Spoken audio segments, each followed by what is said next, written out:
আপনারা সকলে ভালো আছে? আলহামদুলিল্লাহ, আমিও ভালো আছি আপনাদের দোয়ায়। শীত তো তেমন নাই না?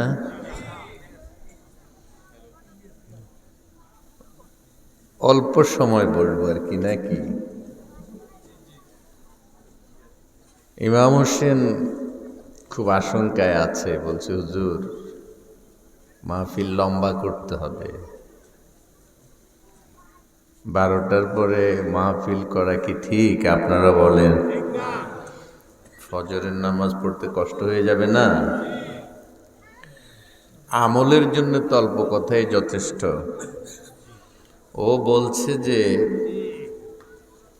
তবারুক আছে, তো তবারুক নাকি এখনো রেডি হয় নাই বলতেছে। আলহামদুলিল্লাহ।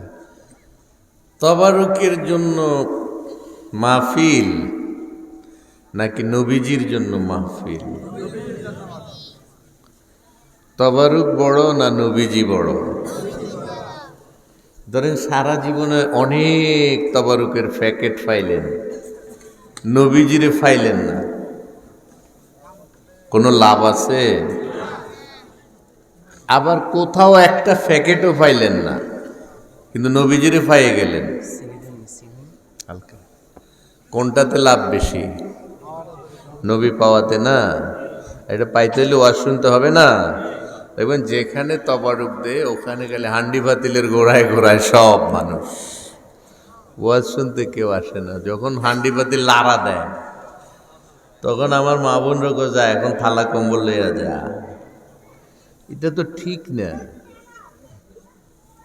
আমি বলতে চাই যারা ওয়াজ শুনবো তারাই খালি তবারুক খাইবো, আপনারা একমত না? যারা ওয়াজ শুনবে না তাদের কোনো তাবারুকের দরকার নাই, সবটি তাবারুক আপনারা যে কয় জানেন, দরকারে ডাবল ডাবল খাইয়া মইরা যাবেন। যারা ওয়াজ শুনে নাই তা করে কোনো তাবারুক দেওয়া হইতে না। রাজি আছেন আপনারা? না, কথাটা বেশি করা হয়ে যায়। কোন কথাটা বেশি করা হয়ে যায় না? থাক, যারা ওয়াজ শুনেন তা করেও দিয়েন। আল্লাহ কবুল করুক আমাদের সবাইকে।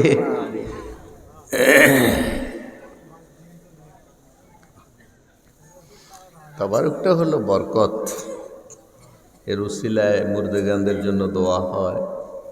কোরআনের তাফসিরের মাহফিলের বরকত থেকে আল্লাহ যদি আমাদেরকে দুনিয়ার শাফাও দেয়, আখেরাতের নাজাতও দেয়, আল্লাহ কবুল করুন।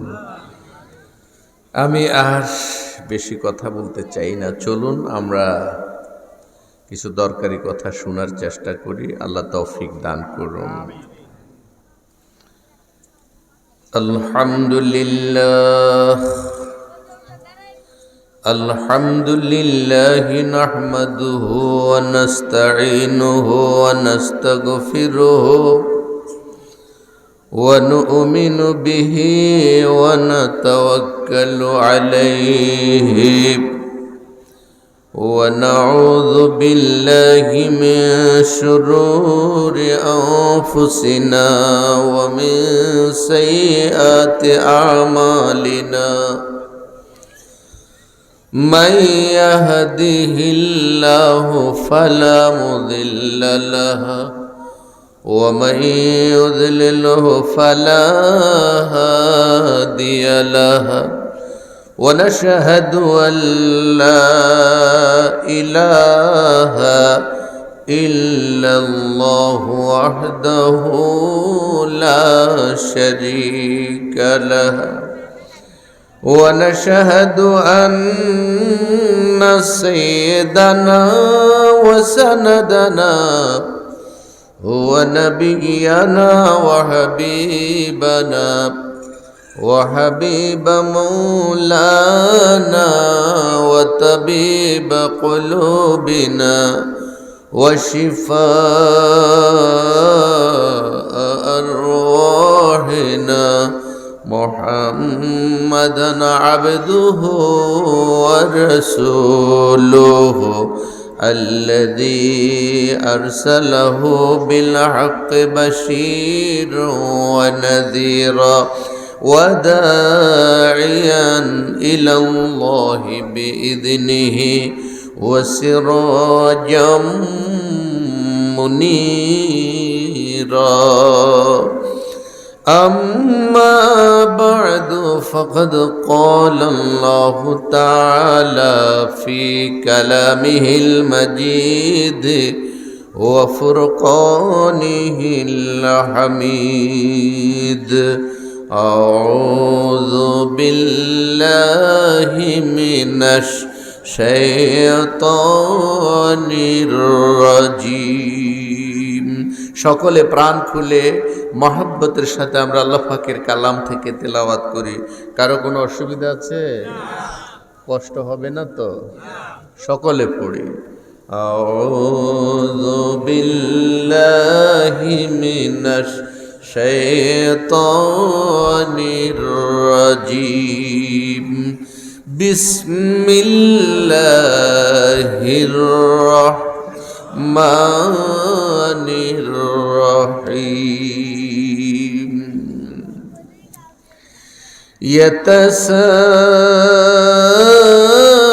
ইয়াতাসাআলুনা আনিল মুজরিমিন মা সালাকাকুম ফি সাকর قالوا لم نك من المصلين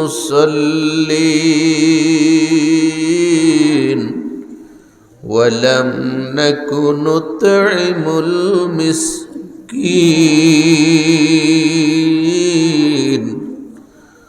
وكنا نخوض مع الخائضين وكنا نكذب بيوم الدين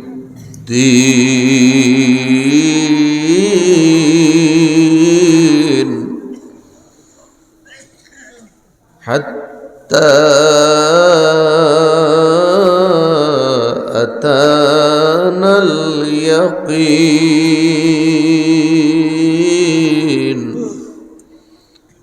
صدق الله مولانا العظيم وقال رسول الله صلى الله عليه وسلم سبعة يذلهم الله في ظله يوم لا ظل إلا ظل عرشه إمام عادل وشاب نشأ في عبادة الله ورجل قلبه معلق بالمسجد إذا خرج من المسجد حتى يعود إليه ورجل دعته امرأة ذات حسب ونسب وقال إني أخاف الله أو كما قال عليه الصلاة والسلام إن الله وملائكته يصلون على النبي يا أيها الذين آمنوا صلوا عليه وسلموا تسليما اللهم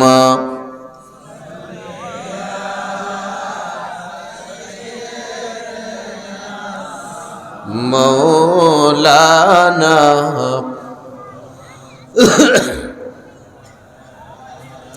জোরে মহব্বতে পড়ুন।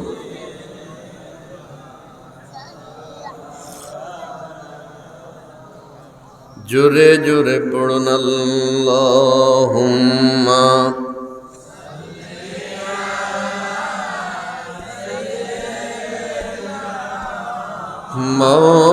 مولانا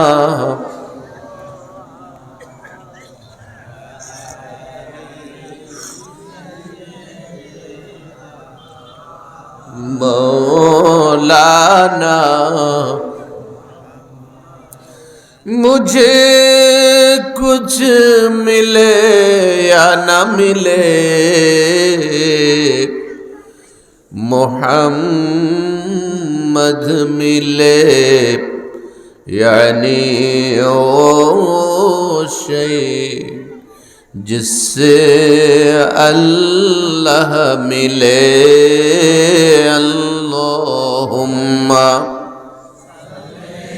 जोरे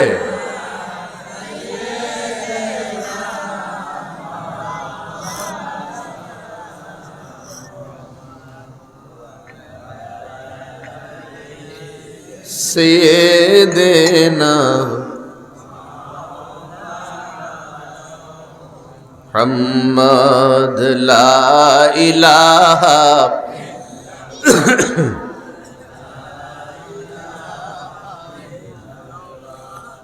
ला इलाहा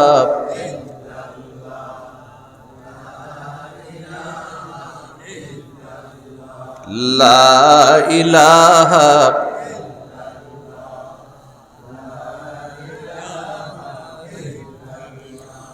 ला इलाहा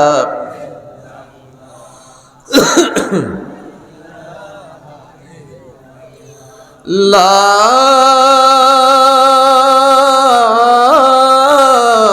इलाहा इल्लल्लाहु मुहम्मदुर रसूलुल्लाह সাল্লাল্লাহু আলাইহি ওয়াসাল্লাম। ঐতিহ্যবাহী তিনপাড়া পশ্চিম জামে মসজিদ কমিটি ও যুব সমাজের উদ্যোগে আয়োজিত অধ্যকার ১২তম বার্ষিক তাফসিরুল কোরআন মাহফিলের পরম শ্রদ্ধাভাজন সভাপতি আলহাজ মোহাম্মদ আলী সরদার, বিশিষ্ট সমাজসেবক তিনপাড়া, সভাপতি মহোদয় আছে? আসছিলেন? অসুস্থ, ঠিক আছে, দোয়া করছে। মাহফিল পরিচালনায় রয়েছেন আমার অত্যন্ত স্নেহাস্পদ ছাত্র হাফিজ মাওলানা মোহাম্মদ ইমাম হুসাইন, কামিল হাদিস ফিক তাফসির MSS LLB, বারাকাল্লাহু ফি হায়াতি। সহযোগিতায় রয়েছেন গোলাম মহিউদ্দিন, মাওলানা গোলাম মহিউদ্দিন। আমার পূর্বে তাকরীর পেশ করেছেন আমার অত্যন্ত স্নেহধন্য ছোট ভাই তুল্য, আপনাদের অত্যন্ত প্রাণপ্রিয় আলেম দ্বীন হযরত মাওলানা জহিরুল ইসলাম জাবেরি হাফিজাহুল্লাহ।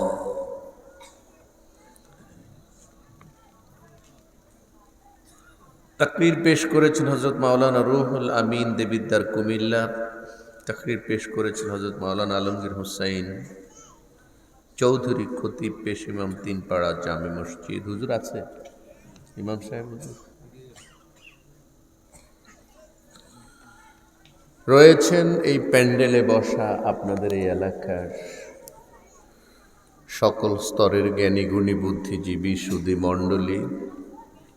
আমার সামনে বসা আছেন বাবার বয়সী পরম শ্রদ্ধেয় মুরব্বিয়ানে কিরাম, বেরাদারান ইসলাম, বিশেষ করে যে যুব সমাজের উদ্যোগে এই মাহফিলের আয়োজন করা হয়েছে, যে যুবকদের হাতে আগামী দিনে দেশ পরিচালনার দায়িত্ব থাকবে, সমাজ পরিচালনার কাণ্ডারি হবে, যাদের হাতে এই কোরআনের পতাকা পতপত করে উড়বে, পৃথিবীতে শান্তি ফিরিয়ে আনার জন্য যে যুবকরাই প্রথম ভূমিকা রাখবে, ওই সব টগবগে উদ্বেল উচ্ছল তরুণ যুবক কিশোর ভাইয়েরা, পর্দার আড়ালের মা এবং বোনেরা, আমি সকলকে আমার হৃদয় নিংড়ানো হাজার লাখ সশ্রদ্ধ সালাম নিবেদন করছি। আসসালামু আলাইকুম ওয়া রাহমাতুল্লাহি ওয়া বারাকাতুহু।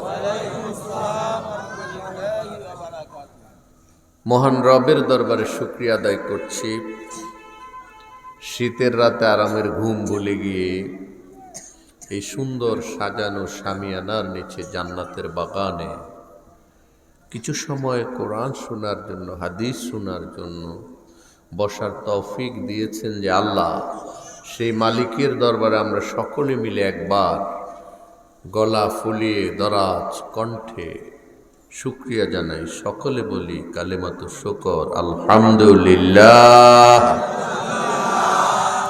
আরো একবার বলি আলহামদুলিল্লাহ, বারবার বলি আলহামদুলিল্লাহ। শুকর আদায় করলাম কার? আমাদের মালিক কে? খালেক কে? আমাদের খাওয়ান কে? পরান কে? সুখের মালিক কে? দুঃখের মালিক কে? আমাদেরকে রোগ দেয় কে? রোগ ভালো করে কে? ঔষধে ডাক্তারে ভালো করে না আমাদেরকে? তাহলে আমরা ডাক্তারের কাছে যাই কেন? ডাক্তার মরেনি, ডাক্তারের আজরাইলে ধরেনি, কেন ধরবো? আমরা না সবাই অসুখ হলে ওনার কাছে দৌড় দিয়ে যেত, উনি দৌড় দিয়ে যাবেন কার কাছে? ডাক্তার যে অহংকার, আপনারা দেখছেন ডাক্তারদের অহংকার দেখছেন? কে কে দেখছেন? হাত তোলেন তো, প্র্যাকটিক্যাল কে কে আছে? আহারে, হায়াতের মালিক কে? মরণের মালিক কে? আজকে যে এখানে মাহফিলে আমরা আসছি, বসতে পারছি, যারা আসতে পারে নাই তাদের মালিক কে? আপনারা যারা আসতে পারছেন আপনাদের মালিক কে? আমরা সেই মালিকের দরবারে শুকর আদায় করলাম। সকলে বলি আমিন। আল্লাহ তুমি কবুল করো। দরুদ এবং সালাম পেশ করছি। আমাদের একজন নবী আছে, আসেনি? আছে? ওই যুবতী কথা কয় না, তুমি কথা কও না কেন? আমাদের নবী আসেনি? নাই? আমাদের নবী আছে তো, কিন্তু এখন নাই আর কি। আমাদের নবী কি জীবিত না মৃত? জীবিত না মৃত? কারা কারা মনে করেন জীবিত? দেখি হাত তোলেন তো। আলহামদুলিল্লাহ, মাসালা পরিষ্কার আছে, দেখা যায়। আমরা যাই দরুদ সালাম পেশ করি, এগুলো কি নবী শুনে? আমরা এই মাহফিল থেকে আমরা আমাদের হৃদয়ের সবটুকুন ভালোবাসা উজাড় করে দিয়ে লাখো কোটি দরুদ এবং সালাম পেশ করছি আমাদের নবীজির রূহের পরে। আল্লাহ তাআলা আমাদের দরুদ এবং সালাম নবীজির রূহে পৌঁছে দিন। সকলে বলি আমিন। আর একবার পড়ি সাল্লাল্লাহু আলাইহি ওয়াসাল্লাম। প্রিয় হাজিরিন, আমি আপনাদের সামনে সূরা মুদ্দাসসির থেকে 40 আয়াত থেকে 47 নম্বর আয়াত পর্যন্ত 7খানা আয়াত তেলাওয়াত করেছি। আর নবীজির একখানা হাদিস তেলাওয়াত করেছি, যেই হাদিসে বলা হয়েছে 7 শ্রেণীর মানুষকে আল্লাহ তাআলা তার আরশের নিচে জায়গা করে দেবে। কোথায় জায়গা দেবে? ভাগ্যবান 7 দল মানুষ। যেদিন আল্লাহর ছায়া ছাড়া কারো ছায়া থাকবে না, সেদিন যাদেরকে আল্লাহর আরশের নিচে জায়গা দিবে, ওরা ভাগ্যবান না? ওরা ভাগ্যবান না? আমরা কি ওই ভাগ্যবানদের দলে থাকতে চাই? চান তো সবাই? আর আমরা কি কারণে জাহান্নামে যাব? জাহান্নামে যাওয়ার কয়েকটি কারণ, এখানে 4টি কারণ এই সূরা মুদ্দাসসিরের 40 থেকে 47 আয়াতের মধ্যে আল্লাহ তাআলা বলে দিয়েছেন, এই 4টি কারণ থেকে যদি আমরা মুক্ত থাকতে পারি, তাহলে তো আমরা আশা করতে পারি যে আমরা সবাই জান্নাতি। ঠিক না বেঠিক? আমরা জাহান্নাম থেকে বাঁচতে চাই না সবাই? কেউ কি ভুলেও যে নামাজ পড়ে না সেও কি কোনোদিন বলবে আমি জাহান্নামে যাব? যে মদ খায় গাঁজা খায় কেউ কি বলবে? এটা কি শান্তির জায়গা না দুঃখের জায়গা? আমরা কেউ চাইব না জাহান্নামে যাইতে। এখন জাহান্নাম থেকে বাঁচার এই 4টি উপায়, অর্থাৎ জাহান্নামে যে 4টি কারণে যাওয়া লাগবে, ওই 4টি কারণ সূরা মুদ্দাসসিরের এই 40 থেকে 47 আয়াতে বলে দেওয়া হয়েছে। এই অল্প সময়ের ভিতরে 4টা কারণ আমরা শিখে যেন জাহান্নাম থেকে বাঁচতে পারি, আল্লাহ তৌফিক দান করুন। এবার চলুন প্রথম কারণটা কি, এবং আল্লাহর আরশের নিচে যাওয়ার থাকার যে 7 দল মানুষের কথা বলেছে তারা কারা, এই বিষয়গুলো আমরা একটু চর্চা করব অল্প সময়ে। আল্লাহ আমাদেরকে তৌফিক দান করুন। আমল ছাড়া ওয়াজ শুনি লাভ আছে? কথা বলেন। বহু ওয়াজ আপনারা এই সিজনে শুনেছেন। আজকে কি আমল করার জন্য ওয়াজ শুনতে পারবো আমরা? যে হুজুর অনেক শুনেছি, আজকে কথা দিলাম আমরা সবাই আমল করার নিয়তে বসেছি, তাহলে আল্লাহর পক্ষ থেকে বরকত আসবে। ধরুন আজকে নামাজ পড়েন নাই এমন মানুষও এখানে আছে, নাই? রসুল বলেছেন কেউ যদি ফজরের নামাজ বা জামাত আদায় করে, ওই দিক দিয়ে এশার নামাজটাও জামাতের সাথে আদায় করে ঘুমায়, তার আমল নামায় সারা রাত নামাজের সওয়াব লেখা হয়। অনেক বড় ইবাদত। জাহান্নামীদেরকে প্রথম জিজ্ঞেস করা হবে, তোমরা কেন জাহান্নামে আসছো ভাই? তারা যে উত্তরগুলো দেবে, এখানে এই প্রশ্নগুলো এখানে উত্তর আকারে আল্লাহ তাআলা সূরা মুদ্দাসসিরের 40 থেকে 47 নম্বর আয়াতে বলে দিয়েছে।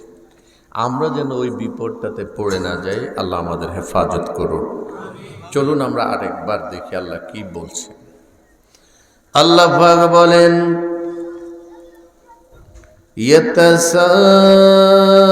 ইয়াতাসাআলুনা আনিল মুজরিমিন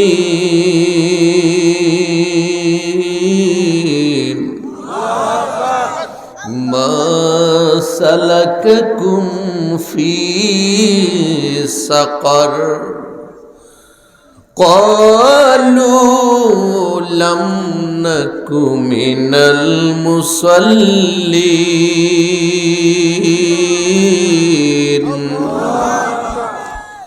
আল্লাহ পাক বলেন, কিয়ামতের দিন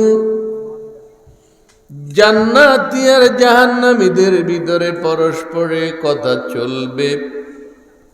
একজন আরেকজনকে জিজ্ঞেস করবে, পরস্পর বলবে, জাহান্নামের যারা পাহারাদার, জাহান্নামের যারা দারোয়ান আছে, তারাও জাহান্নামীদেরকে লক্ষ্য করে জিজ্ঞেস করবে, ভাই তোমরা কোন কারণে জাহান্নামের মতো এত বড় ভয়ঙ্কর জায়গাতে আসলা?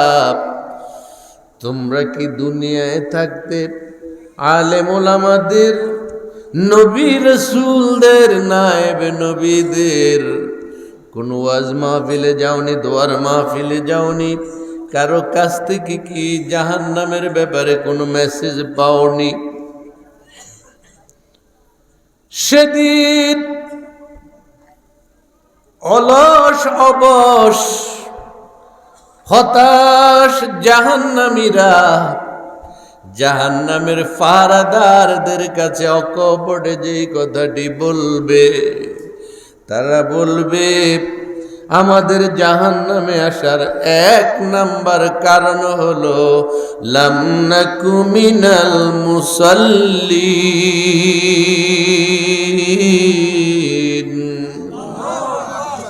আসল কথা হলো ভাই জাহান্নামের ফারাদার। আমরা যারা আজকে জাহান্নামে এসেছি আমরা কেউ নামাজি ছিলাম না। জোরে কোন নাউজুবিল্লাহ। এক নম্বরে নিজেদের জবান দিয়ে নিজেরা বলে দেবে আমরা কেউ নামাজি ছিলাম না, এ কারণে আমরা জাহান্নামে এসেছি। তারা বলবে তোমাদের কাছে কি কোনো নবী রাসূল এসেছেনি? সূরা জুমারের ভিতরে একই প্রশ্নের জবাবে আল্লাহ তাআলা বলেন ওয়াসিকাল্লাযীনা কাফারু ইলা জাহান্নামা যুমারা হাত্তা ইযা জাউহা ফুতিহাত আবওয়াবুহা ওয়া ক্বালা লাহুম খাযানাতুহা আলাম ইয়াতিকুম রুসুল ক্বালু বালা ওয়ালাকিন হাক্কাত কালিমাতুল আযাবি আলাল কাফিরিন।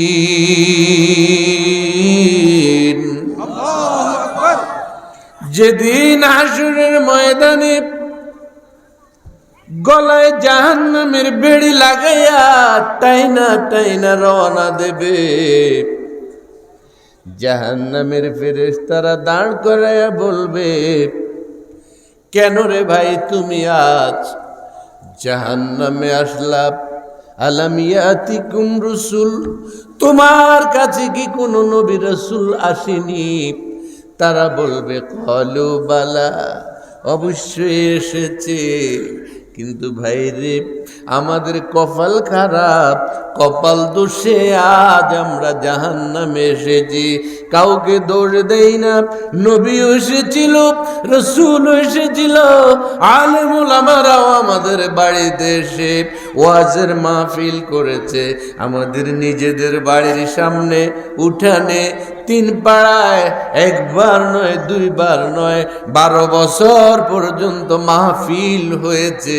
আর আমি শুনেছি লোকদেরকে আসতে যাইতে দেখেছি, কিন্তু সেদিন গুরুত্ব দিয়া মাহফিলে বসি নাই, কথাও শুনি নাই, নামাজ কাকে বলে বুঝি নাই, নামাজের কোনো গুরুত্বই আমি বুঝি নাই।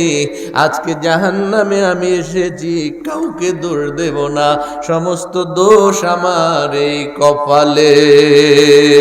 সিল্লা বলেন নাউজুবিল্লাহ। আল্লাহকে কেউ দোষ দিবে?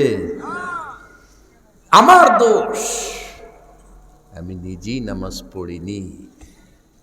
আমাদের সমাজে অনেক মুসলমান আছে, শতকরা 5 জন নামাজ পড়ে, বাকি সব আমরা মুসলমান, ঠিক না বেঠিক? মাথা ছাড়া দেহের কোনো দাম আছে? কোনো দাম আছে? মাথা ছাড়া দেহের যেমন কোনো দাম নাই, নামাজ ছাড়া কোনো ইমানদারের দাম নাই। নামাজ নাই যার, ইমান নাই তার, মুসলমানও না সে। রাসূল বলেছেন আল ফারকু বাইনাল মুসলিমি ওয়াল কাফিরি আস-সালাহ, নামাজ কাফের এবং মুসলমানের মধ্যে 1 নাম্বার পার্থক্য হলো নামাজ। আউয়ালু মা ইউহাসাবু বিহিল আবদু ইয়াউমাল কিয়ামাতি সালাহ, সর্বপ্রথম আল্লাহর আদালতে কিয়ামতের মাঠে যে বিষয়টি নিয়ে প্রশ্ন করা হবে তার নাম হচ্ছে নামাজ। জোরে কোন সুবহানাল্লাহ। যে ফাইলটার গুরুত্ব বেশি, কোর্টের মধ্যে ওই দিনের হাজিরায় ওই ফাইলটা আগে উঠে না? হাসরের ময়দানে যত হিসাব নিকাশ আছে সব হিসাবের মধ্যে গুরুত্বপূর্ণ এবং বড় ফাইলটা হলো নামাজের। জোরে কোন সুবহানাল্লাহ। এই জায়গায় যদি কোনো বান্দা পজিটিভ আনসার দিতে পারে যে মাবুদ আমি নামাজি ছিলাম, আল্লাহ বলবে যা, আমার বান্দাকে বিনা হিসেবে ছেড়ে দেয়। জোরে কোন সুবহানাল্লাহ।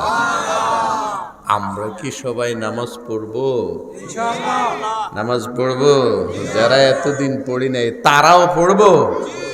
এটা জাহান্নামীদের জাহান্নামে যাওয়ার 1 নম্বর কারণ হিসেবে বলা হয়েছে।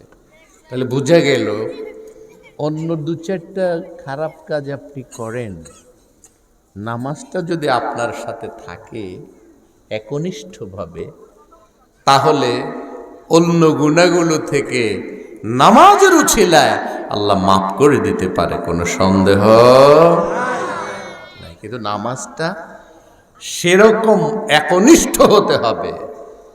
আমরা ধরুন আল্লাহর কাছে কিন্তু কারো কোনো পার্থক্য নাই, ধনী গরিব, আমির ওমরা, রাজা বাদশাহ, চেয়ারম্যান মেম্বার আর চৌকিদার দফদারে কোনো পার্থক্য নাই। এই মসজিদটা ঢুকার সাথে সাথে সবার সমান মর্যাদা হইয়া যায়, ঠিক কি না? একজন রিক্সাওয়ালা যদি নামাজ পড়ে দিনের কাজটা শুরু করে, ওই রিক্সাওয়ালা আপনার এই গ্রামের সবচাইতে ধনী লোকের চাইতে আল্লাহর কাছে রিক্সাওয়ালার মর্যাদাটা অনেক বেশি।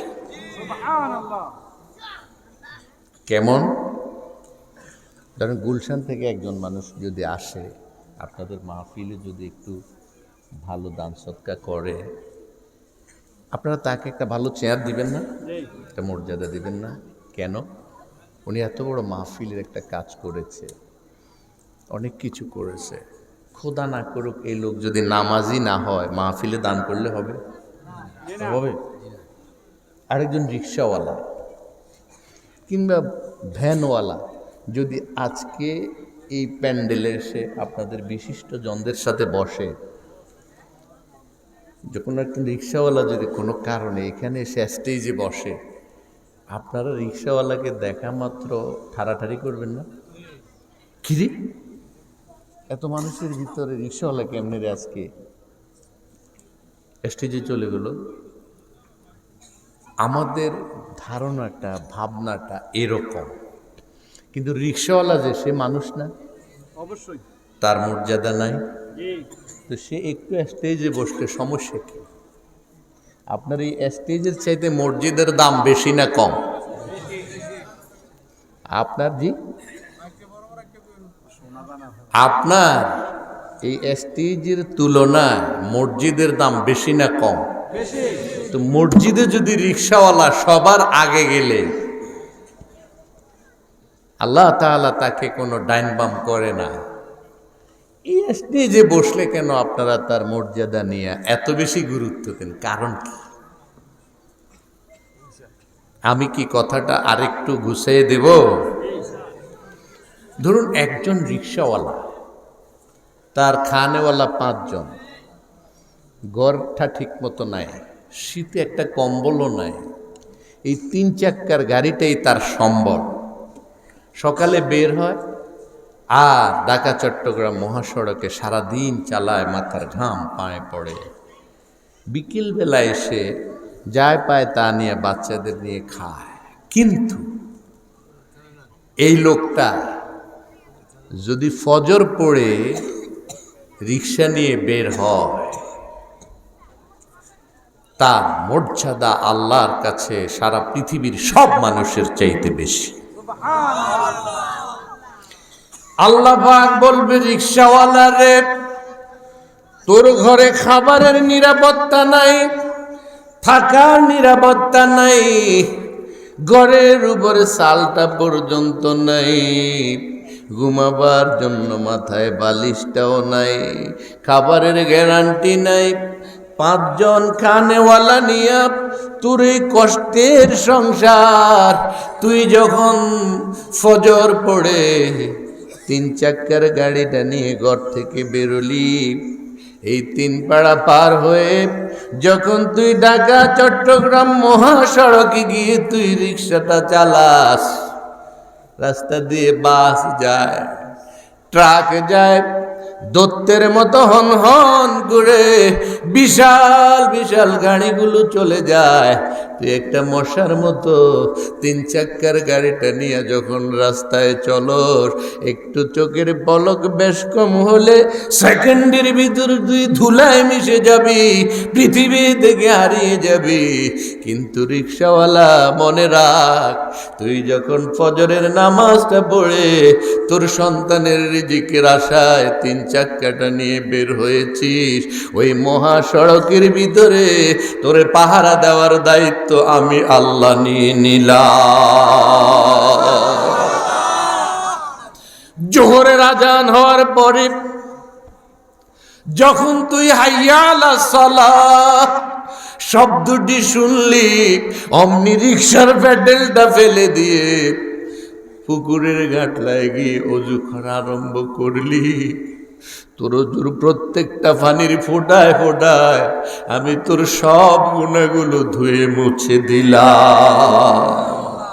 অজু শেষ করে যখন মসজিদের দুয়ারে দাঁড়ায়া তুই পড়তে শুরু করলি, আল্লাহুম্মা আফতাহ লি আবওয়াবা রাহমাতিকা, মাবুদ তুমি আমার উপরে তোমার রহমতের সব দুয়ার খুলে দাও।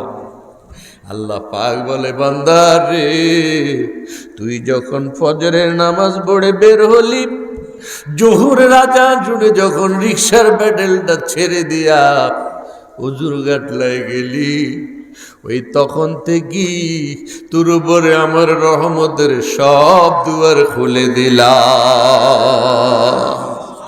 মসজিদে ঢুকে তুই যখন আল্লাহু আকবার বলে আসামির মতো দাঁড়ায়া গেলি, ঠোঁট যখন তোর লড়তে ছিল, আমি ফেরেশতাকে জিজ্ঞেস করলাম, আমার এই বান্দা আসামির মতো দাঁড়ালো, আবার ঠোঁট দেখি নড়ে, কি পরে?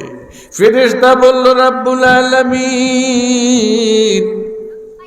আপনার গরীব বান্দা নামাজের জন্য দাঁড়িয়েছে, একনিষ্ঠ হয়ে গোলামের মতো আসামির মতো দাঁড়িয়েছে, আর তার ঠোঁট নড়ে না, বরং সে আপনার কোরআনের সবচাইতে বড় মর্মবহী সূরা সূরা ফাতিহা শুরু থেকে পড়ছে।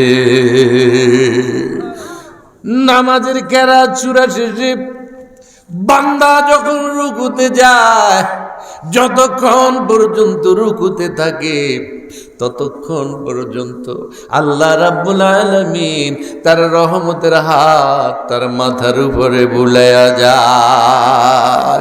সিজদায় গিয়ে যখন মাবুদের রহমতের কদমে সিজদা দেয়, আল্লাহ তখনও তার হাতটা ওই বান্দার মাথার উপরে রাখে। আল্লাহ পাক বলতে থাকে, বান্দা রে, তুই সাক্ষী থাক, তুই রাজি থাক, তুই মন খারাপ করবি না।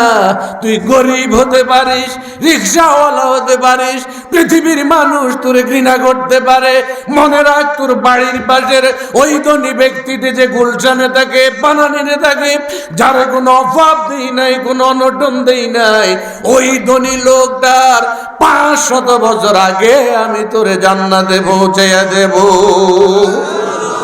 চিল্লা বলে মারহাবা, আরো জোরে বলে মারহাবা। আমরা কি নামাজ পড়বো?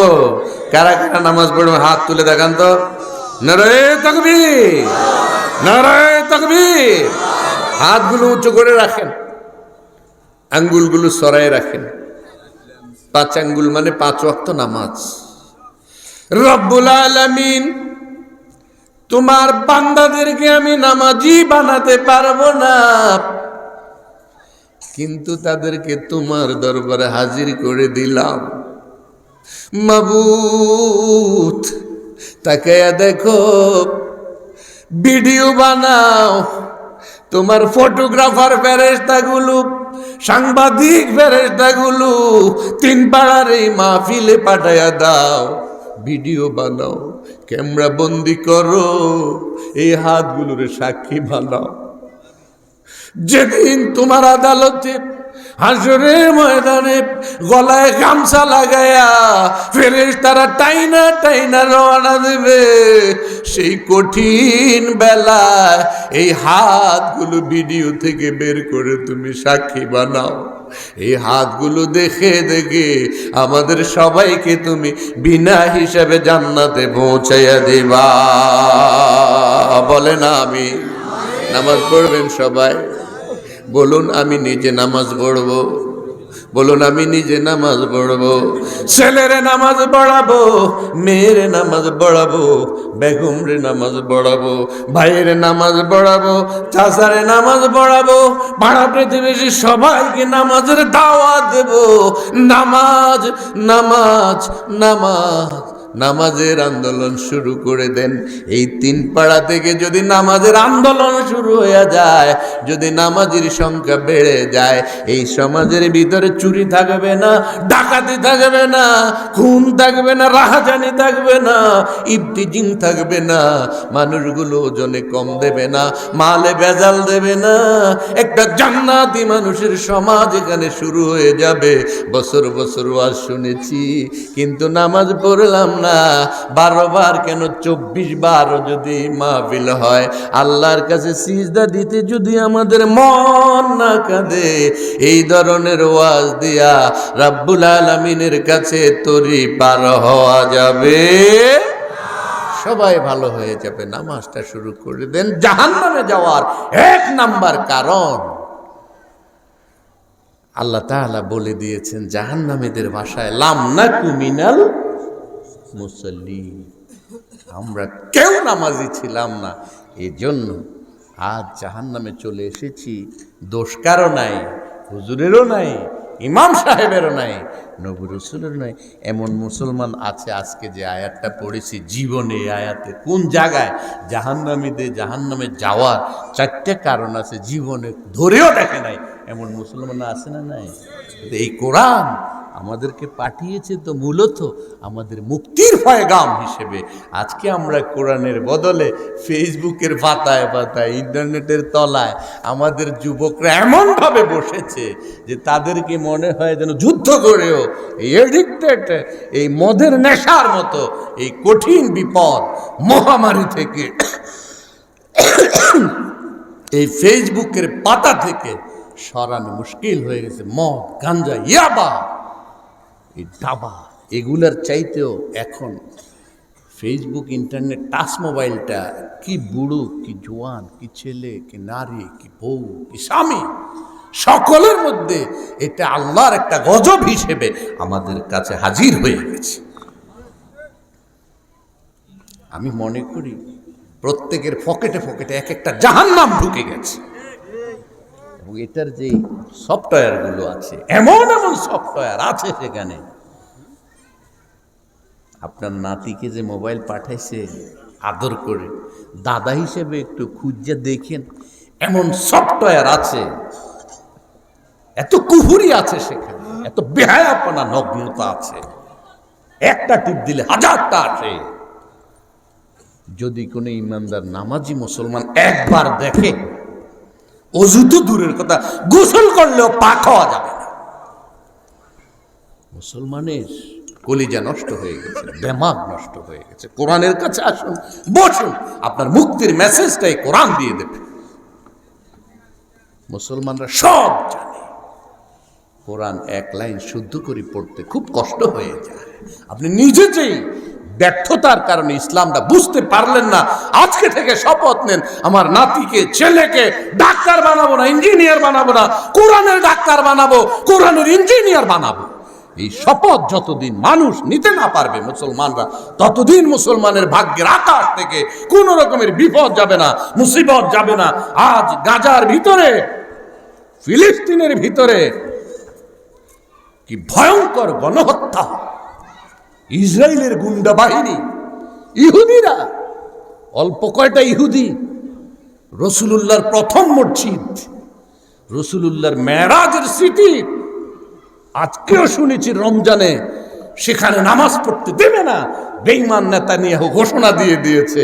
সারা দুনিয়ার মুসলমানরা এই ঘোষণা শোনার পরে হুঙ্কার দিয়ে ওঠা উচিত ছিল যে কয়েকটা ইহুদি আমাদের মুসলমানদের প্রথম কিবলা বন্ধ করে দেবে, নামাজ পড়তে পারবো না। জীবন থাকতে পৃথিবীর 67টা 57টা দেশের মুসলমান একজনও ঘরে থাকবো না। প্রয়োজন হলে গাজায় যাব, উড়ে উড়ে যাব, লড়াই করব, বিজয়ের পতাকা ফিলিস্তিনে উড়াবো, ততক্ষণ পর্যন্ত ফিরে আসবো না যতক্ষণ ফিলিস্তিন বিজয় হবে না। রাজি আছো কিনা মুসলমানরা? দুটা হাত তুলে আল্লাহর দেখাও।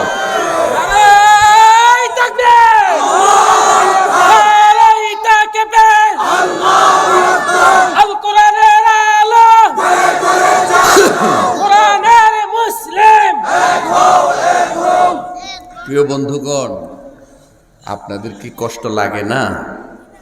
আপনারা দেখেন নাই? কি দেখেছেন? কি দেখেছেন? হাসতেও তো মনে চায়, খাবারও তো মুখে উঠার কথা না। রাসূল কুল্লু মুসলিমিন কাজাসাদিন ওয়াহিদা ইজা ইশতাকাত উযবুহু ইশতাকা কুল্লুহু। সারা পৃথিবীর মুসলমান এক দেহ, এক আত্মা। মুসলমানের কোনো ভৌগোলিক সীমারেখা নাই।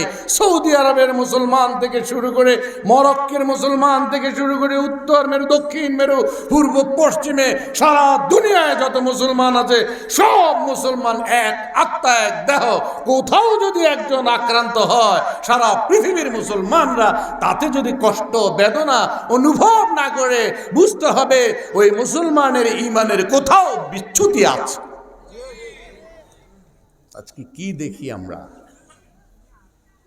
মাত্র 80 লক্ষ ইহুদি, আর সৌদি আরব, কুয়েত, কাতার, মিশর সহ এই মধ্যপ্রাচ্যে আছে 80 কোটি মুসলমান।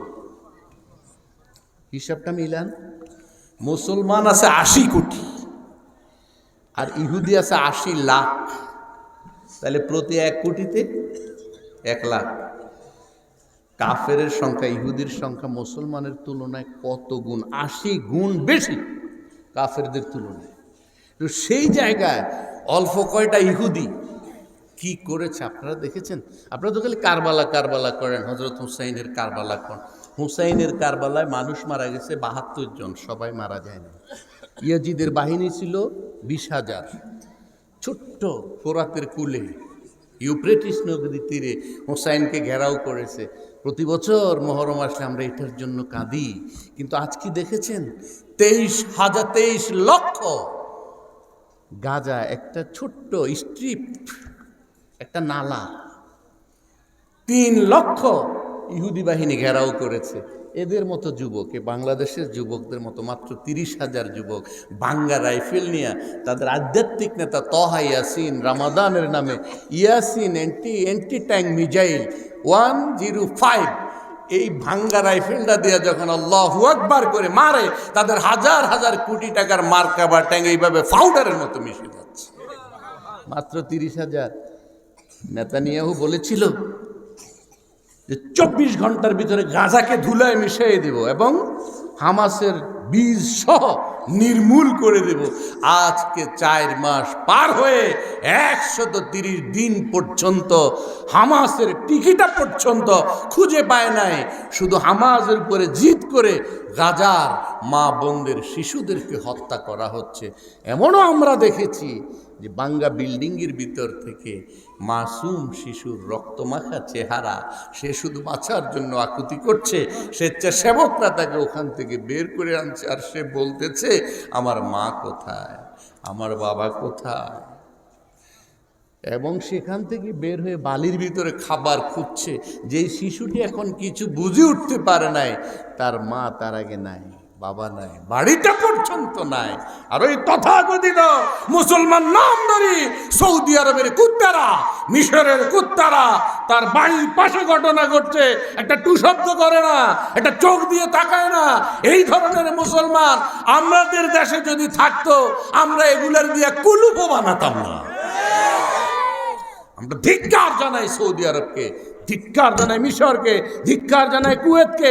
আজকে যদি বাংলাদেশটা গাজার পাশে থাকতো, ৭১ সালে যেই বাঙালিরা মুক্তি সংগ্রাম করে স্বাধীনতার সূর্য ছিনিয়ে এনেছে, এই বাংলাদেশের যুবকটি যদি নামাজ নাও পড়ে, গাজা যদি বাংলাদেশের পাশে থাকতো, এই ২০ লক্ষ যুবক লাফায়া লাফায়া গাজায় চলে যেত এবং গাজায় গিয়ে লড়াই করত। আমি জানতে চাই আজকের এই ময়দানে যারা ৩ পাড়ায় হাজির হয়েছে যুবকেরা, যদি ডাক আসে ইমাম মাহদী চলে আসবে, হযরত ঈসা ইমাম মাহদীর সৈনিক হিসেবে আসবে এবং পূর্ব দিক থেকে কালো পাগড়ি পরে ওখানে হামলা করা হবে, তারাই হবে যুবক, তারাই হবে ইমাম মাহদীর সৈনিক। আমি জানতে চাই যদি ডাক আসে বাংলাদেশের যুবকেরা মাথায় কালো পাগড়ি বেঁধে প্রয়োজনের উড়াল দিয়ে দিয়ে গাজায় যাব, যুদ্ধ করব, লড়াই করব, ফিলিস্তিনের মসজিদে বিজয়ের পতাকা উড়ানো ছাড়া ফিরে আসবো না, তোমরা কারা কারা রাজি আছো আরেকবার আল্লাহকে দেখাও।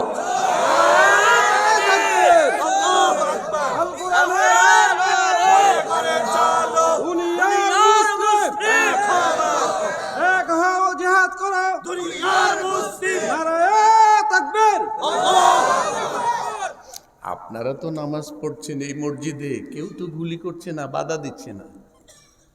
রমজানে আপনারা তারাবি পড়বেন, ওদের ডিক্লেয়ার দিয়ে দিয়েছে বাইতুল মাকদিস, যেখানে মুসা আলাইসাল্লাম ঘুমিয়ে আছে পাশে, ঈসা আলাইসাল্লামের জন্মভূমি বেতেলহেম, হযরত ইব্রাহিমের জন্মভূমি সেখানে, তার মাজার সেখানে। এবং হাদিসে এসেছে কিয়ামতের মাঠটা হবে ফিলিস্তিন জুড়ে, সৌদি আরব, কুয়েত, কাতার, মিশর সহ মধ্যপ্রাচ্যটা তখন মক্কা মদিনা সব একাকার হয়ে ওটা হাসরের মাঠ হয়ে যাবে। আপনারা কি মনে করেন এই ৩-৪ জন ইহুদি আর আমেরিকার এই জারজেরা, আমেরিকা ব্রিটেনের এই উস্কানিতে আমাদের বাইতুল মাকদিস নিবোগা, গাজা নিবোগা, ওরা পরাজিত হবে আর ইহুদিরা হাসতে হাসতে বাড়ি যাবো? এটা কি সম্ভব হবে? কথা বলেন। ইতিহাস কি বলে? কোনোদিন সম্ভব নয়। আমাদের সেই যোগ্যতা নাই, আমরা মুনাফিক হয়ে গেছি। আমাদের মুসলমানের প্রতি মুসলমানের ভালোবাসা নাই। যদি ৮০ কোটি মুসলমান এমনি ইহুদিদের বাড়ির দিকে ফিরি পেশাব করা শুরু করে, এই পেশাবের দরিয়ার ভিতরে হাবুডুবু খাইয়া সব ইহুদি মারা যেত, যুদ্ধ তো করা লাগে না মিয়া। আজকে এই সুযোগটা পাইছে কোথায়? আমি তো মনে করি কাফেররা আমাদের চেয়ে ভালো আছে। বলবেন কেমনে হুজুর? আপনারা দেখছেন নেলসন ম্যান্ডেলার দেশ সাউথ আফ্রিকা, কালো আর দল শুধু চামড়া লইয়া মারামারি করেছে তারা ৩০ বছর। কালোরা সাদাদেরকে মারছে, সাদা চামড়াওয়ালা কালোদেরকে মারছে। সাদাওয়ালারা বলে আমরা হইলাম শ্রেষ্ঠ, আমরা রাষ্ট্র চালাবো, আর কালোরা আমার অধীনে থাকবে।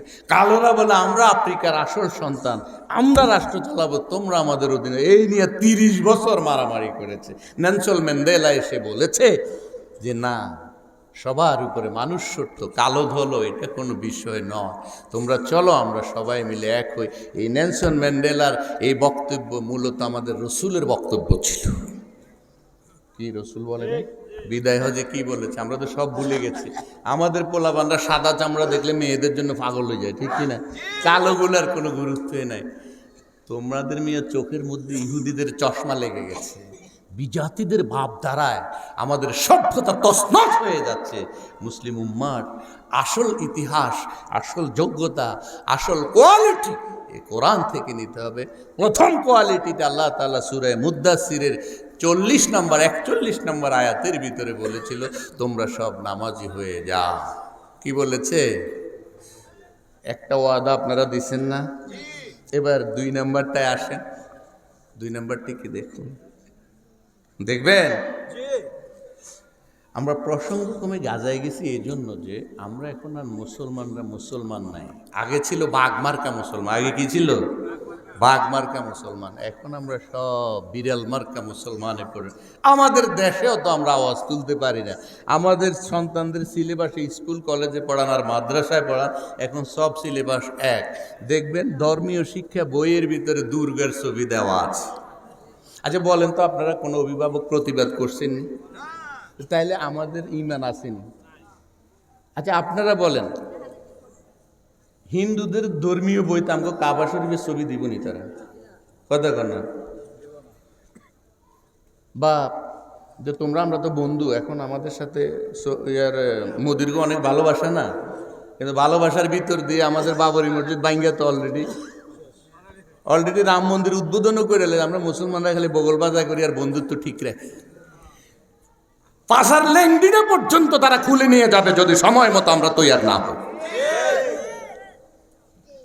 ষড়যন্ত্রগুলো কোত্থেকে আসছে? আপনারা কেন আওয়াজ তোলেন না? কেন বলেন না? এদেশে কি আলেমের অভাব পড়ছে? বড় আলেম দরকার না, আমার মতো একটা ফুসকি লোকেরই নিয়েও যদি সিলেবাস কমিটিতে দিত, ওই মুসলিম উম্মার দুশ্মন যারা গাপটি মেরে বসা আছে, ওই শয়তানদের চাইতে দেশের 10 জন আলেম নিয়ে একটা সিলেবাস বানাইতো, এমন নাগরিক দেশে পয়দা হতো যাদের কাছে আর দুর্নীতি, এই নীতি সেই নীতি, অনৈতিকতা, মালের দাম বাড়ানো, সিন্ডিকেট করা, এই করা সেই করা, এগুলার কথা বলা লাগতো না। সিলেবাস পড়ে আমাদের সন্তানেরা আল্লাহওয়ালা হয়ে যেত।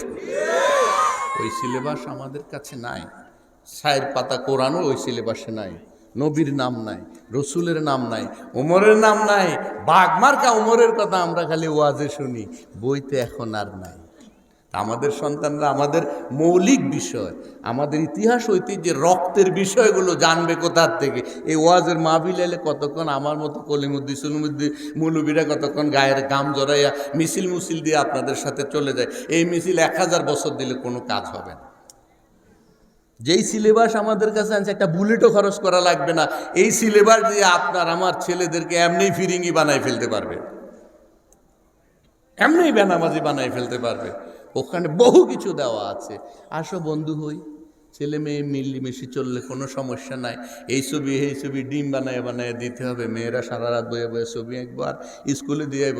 এই বছর যে ষষ্ঠ সপ্তম শ্রেণীর মধ্যে এই মার্কশিট দিয়েছে, কত নাম্বার পাইছে, কত বিষয়, 60-70 এটি কোথাও লেখা আছে? যারা অভিভাবক আছেন বলেন, কি এটা বলেন? বহু কথা আছে, এগুলো আমি বলবো না, তাইলে আমি আর আমার বিষয়ে যেতে পারবো না। কয়টা কারণে জাহান্নামে যাবে বলছে? 4টা, একটা বলছি, কিন্তু আপনারা কথা দিয়েছেন নামাজ পড়বেন, এই জন্য আমি আর নামাজে বেশি লম্বা গেলাম না। নামাজের উপরে সারা রাত ওয়াজ করলে নামাজের মাসালা শেষ হবে না। 1 রাকাত নামাজ পড়তে হলে 60টা মাসালা জানা লাগে। কয়টা? 60টা। ওয়াজিব কয়টা? হ্যাঁ, 13টা। ওয়াজিব 13টা নাকি? ফরজ 13টা, ওয়াজিব 14টা। তো 13 আর 14 কত? 29টা তো এখানে। হ্যাঁ, 27টা তো এখানেই। এরপরে মুস্তাহাব আছে, মানদুব আছে, সুন্নত আছে। সব মিলে 1 রাকাত করতে গেলে 60টা মাসালা জানা থাকলে তারপরে আল্লাহর কাছে 1 রাকাত কবুল হবে। আমাদের দেশের যুবকেরা অনেকে আছে, তার অজুতে কয় ফরজ এটাই সে জানা না। 60টা কখন পড়বো, তার তো টাইম নাই। আপনি দেখবেন অনেক যুবক আছে, এদের চেহারা সুরত দেখলে মনে হবে না যে এটা রাসূলের উম্মত। কি আজীব আজীব পোশাক আশাক, চেহারা সুরত, তার হাফ প্যান্ট, শার্ট প্যান্ট, এবং তার মাথার চুলের সাইজ, হাতের মধ্যে খাড়ু, এরপরে এইভাবে নখগুলো সব বল্লুকের মতো, আজগুবি চেহারা। বিগত 5 বছরে এই ধরনের চুল কাটতে আমি দেখি নাই দাদার আমলে। বাবার পকেট থেকে টাকা নিয়ে নাফি তাজা করা ছাড়া কোনো কাম নাই। কি এই ডাইনে দিয়ে খাল, আপনাদের এই দাউদকান্দির খাল, বামে দিয়া নদী, পিছন দিয়া মুরগির মতো সাইজ চালাইছে। এই যুবকেরা ভালো করে শোনো, পিছন দিয়ে মুরগির মতো সাইজ চালাইছে, আর তাল্লার উপর দিয়া কাউয়ার বাসার মতো কিছু চুল। কি আপনি বলেন তো, এই যুবকটারে গ্রামের কোনো মুরব্বী যদি দেখে, এগো বাবারে এই ফোলার পিছনে সাইজ যাচ্ছে, কোন গাঞ্জাম লাগাই? ঠিক কিনা? আমার তো বিশ্বাস গ্রামের মুরব্বী কেন, তার মায়েও তারে ভালোবাসে না, বাবাও ভালোবাসে না, তে মনে করতেছে তারে নাকি কত ভালো লাগতেছে। কি একটা হাফ প্যান্ট পিনছে, এটার মধ্যে 17টা তালু, শার্ট গায়ে দিছে, এটার মধ্যে 10টা পকেট, এরপরে কেসি দিয়ে ডাইনে দিকে কাইটা দিছে, বামে দিকে কাইটা দিছে। কি রে বাবা, টাকা দিয়ে হাফ প্যান্ট কিনলে এটা কাটা কাকা হুজুর বুঝতেন না, এটা হলো একটা ফ্যাশন। যদি এই হয় যুবকদের অবস্থা, আর কত নিচে নামবো আমাদের যুবকরা, কত নামাইলে পরে আপনারা শান্তি হবেন, আমরা এটা জানতে চাই। আমার তো বিশ্বাস এই যুবক যে মনে করতেছে তাকে কত ভালো লাগতেছে, কেউ হয়তো তাকে ভয়ে কিছু বলছে না, কিন্তু পিছন দিয়ে তারে থুতু মাইরা গোসল করাই দেওয়া হচ্ছে, ঘৃণা দিয়া, কোপ দিয়া। তুমি জানো না এই ব্যাসটা চেঞ্জ করো? তুমি জানো না এই ফাড়া দিয়ে যখন যুবক হাইতে যায়, শয়তানেও তারে দেখলে ডরায়। কি শয়তান বলবো যে আমি কোন দুঃখে শয়তান হয়েছিলাম, তে যদি আমার এই 3 পাড়া বাচ্চা থাকে, আমি শয়তান জীবনেও না আসলে চলবো, আমার সব কাম তারে দিয়ে চলবো। কি মিশা কইছি?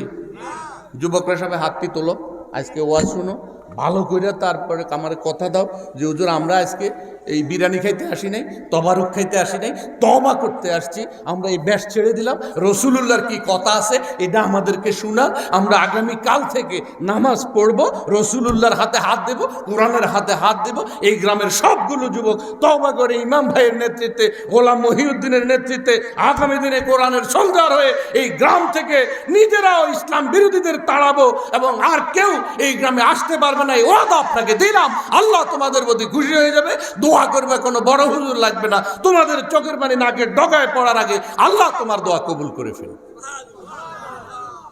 আমরা সে যুবক চাই, আমরা সে আদর্শবান যুবক চাই। কি হযরত বেলাল রসুলুল্লাহর কাছে উড়াল দিয়ে আসে নাই? কোত্থেকে আসছে? ইথিওপিয়া থেকে আসছে। নবীর ডাক শুনে ইথিওপিয়া থেকে আসছে।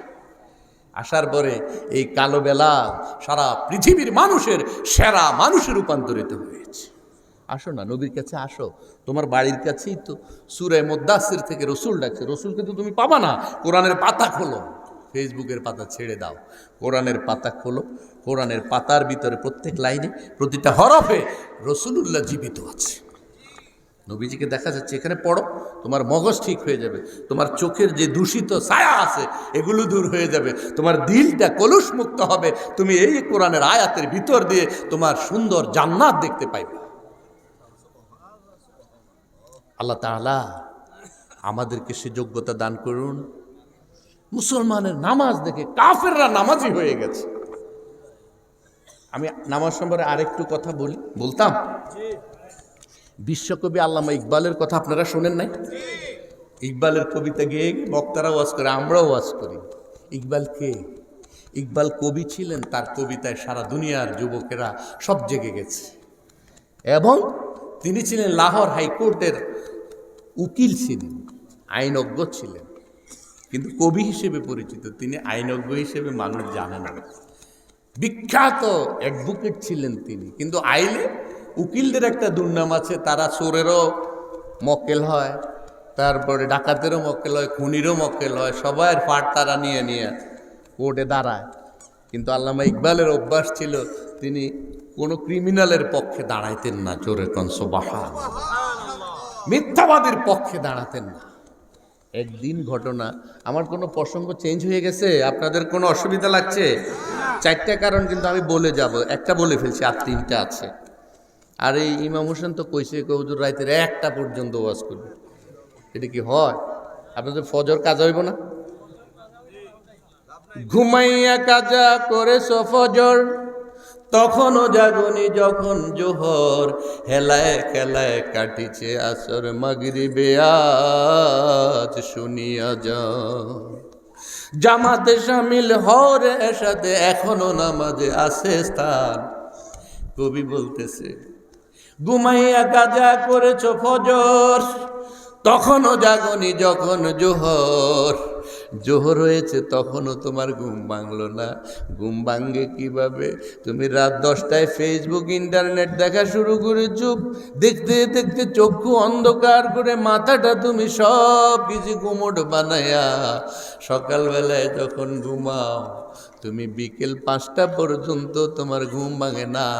আমার আল্লাহ বলেছেন, ওয়াজআলনাল লাইলা লিবাসা ওয়াজআলনান নাহারা মাআশা। فراشا وبنينا فوقكم سبعا شدادا আল্লাহ পাক বলেন, ও যুবক, তুমি সূরা নাবাটা পড়ো। নাবা মানে সংবাদ, মেসেজ। আমি তোমাকে মেসেজ দিচ্ছি, ওয়াজআলনাল লাইলা লিবাসা, তোমার জন্য রাত্রিটাকে আমি আবরণ বানিয়ে দিয়েছি।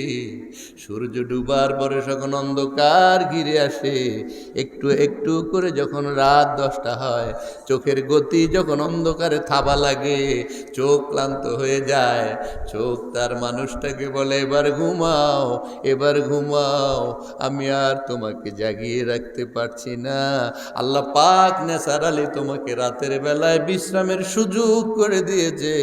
ওয়াজআলনান নাহারা মাশা, আমি আল্লাহ তোমাদের জন্য দিনের বেলাটা রিজিক অন্বেষণের জন্য, কামাই রোজগারের জন্য দিয়ে দিয়েছি। ও যুবক, আল্লাহ তোমাকে কি মেসেজ দিল? তুমি রাত্রিটাকে ঘুম বাদ দিয়া, বিশ্রাম বাদ দিয়া, বিশ্রামের সময়টুকু তুমি কাটাই দিলা। আর দিনের বেলায় যখন হাল চাষ করবা, মাঠে ঘাটে যাবা, ক্ষেত খামারে যাবা, অফিস আদালতে, কোর্ট কাচারিতে যাবা, তোমার স্কুলে যাবা, কলেজে যাবা, মন দিয়া যখন জীবন গঠন করার কথা, তখন তুমি সকাল বেলায় ঘুমাইলা, উঠলা দিনের 5টা বাজে। তুমি তো 24 ঘন্টায় অলস অবশ করে উদ্দেশ্যহীন, লক্ষ্যহীন ভাবে কান্ডারির মতো কাটাই দিলা। বলো যুবক, আগামী দিনে তোমার বাপ চাচারা যখন মরে যাবে, তুমি তোমার এই চরিত্র স্বভাব দিয়া জাতির সামনে তুমি কান্ডারি হয়ে দাঁড়াবে কিভাবে?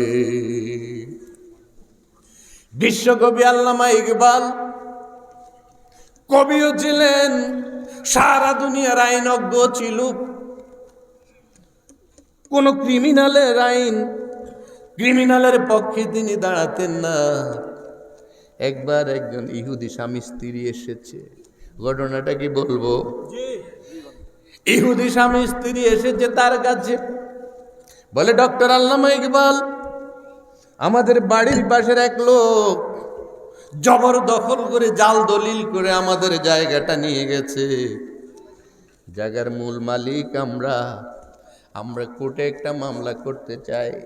ওই মামলার লয়ার হিসেবে, আইনজীবী হিসেবে আমরা আপনাকে নিয়োগ করতে চাই। আল্লামা ইকবাল বলেছিল, শোনো, তোমরা যদি জমির মালিক না হও, আমার কাছে আসবা না, আগে বলো তোমরা জমিনের মালিক কিনা। বলে, আমরাই মালিক, আমাদের জমিনটা জাল দলিল করে আরেকজন জবরদখল করে নিয়ে গেছে, আপনি যদি আমাদের মামলাটা একটু চালাইতেন। এরকম জবরদখলের মামলা আছে না নাই? জাল দলিল আছে না নাই? আরে প্রতিবেশী তো দূরে থাক, মায়েরে মরা দেখাইয়া ফুতে মায়েরে মাইরা দলিল বানা। চরিত্র আমাদের কত নিচে নেমেছে। মা এখনো জিন্দা, তে লেখছে মা মরা। এটা কি পুত্র সন্তান না কুলাঙ্গার সন্তান? এরকম নাই মনে হয়। বাবারে মারে, মায়েরে মারে, বাড়ি থেকে বের করে দেয়। মায়ের দোষ হলো একটা গাব গাছ বড় বাইরে দিয়ে দিছে। ছোট্ট একটা তাল গাছ ভাগ করতে গিয়ে ছোট ভাইকে না দিয়া বড় ভাইরে দিয়েছে। মা বলতেছে, বাবারে তুই এখনো ছোট, তোর খানেওয়ালা কম। আমার বড় ছেলেটা 4-5টা নাতি নাতনি নিয়ে কষ্ট পাচ্ছে, তার কোনো চাকরি নেই, তোর তো একটা চাকরি আছে, এই জন্য তাল গাছটা আমার বড় ছেলেটারে দিয়ে দিলাম। মায়ের ইনসাফটা সঠিক না বেঠি? যেই দিন থেকে তাল গাছটা বড় ভাইকে দিয়ে দিয়েছে, সেদিন থেকে ছোট ছেলে আর মার মা ডাকে না। ঘটনা আছে না নাই? এই চেয়ারম্যান মেম্বাররা এসব নিয়ে বিচার করে কি করে না? আল্লাহ নবী বলেছে, খবরদার ও আমার উম্মতেরা, মা আর বাবাকে কখনো আসামির কাঠগড়ায় নেবা না। তোমরা কেমনে চেয়ারম্যান মেম্বার বাড়িতে আইনা মায়ের বিরুদ্ধে বাবার বিরুদ্ধে বিচার করাও, দরবার করাও, আবার দাবি করো আমি রসুলুল্লাহর উম্মত। আল্লাহর নবী তোমারে জাঁডা দিয়া ফিরাইয়া হাউজে কাউসার থেকে 1,00,000 মাইল দূরে সরাইয়া দেবে। ভালো হয়ে যাও, সুন্দর উম্মত হওয়ার জন্য প্রতিজ্ঞাবদ্ধ হও। রাসূলুল্লাহর কাছে আবু হুরায়রা এসেছিলেন, নবী গো, আপনার উপরে কালেমা গ্রহণ করার পরে আমার মা আমার উপরে জুলুম করেছে। রাসূল বলেছিলেন, খবরদার আবু হুরায়রা, পৃথিবীর সব অভিযোগ আমার কাছে করতে পারো, তোমার মায়ের কোনো মামলা আমি নবী নিতে পারবো না। সুবহানাল্লাহ।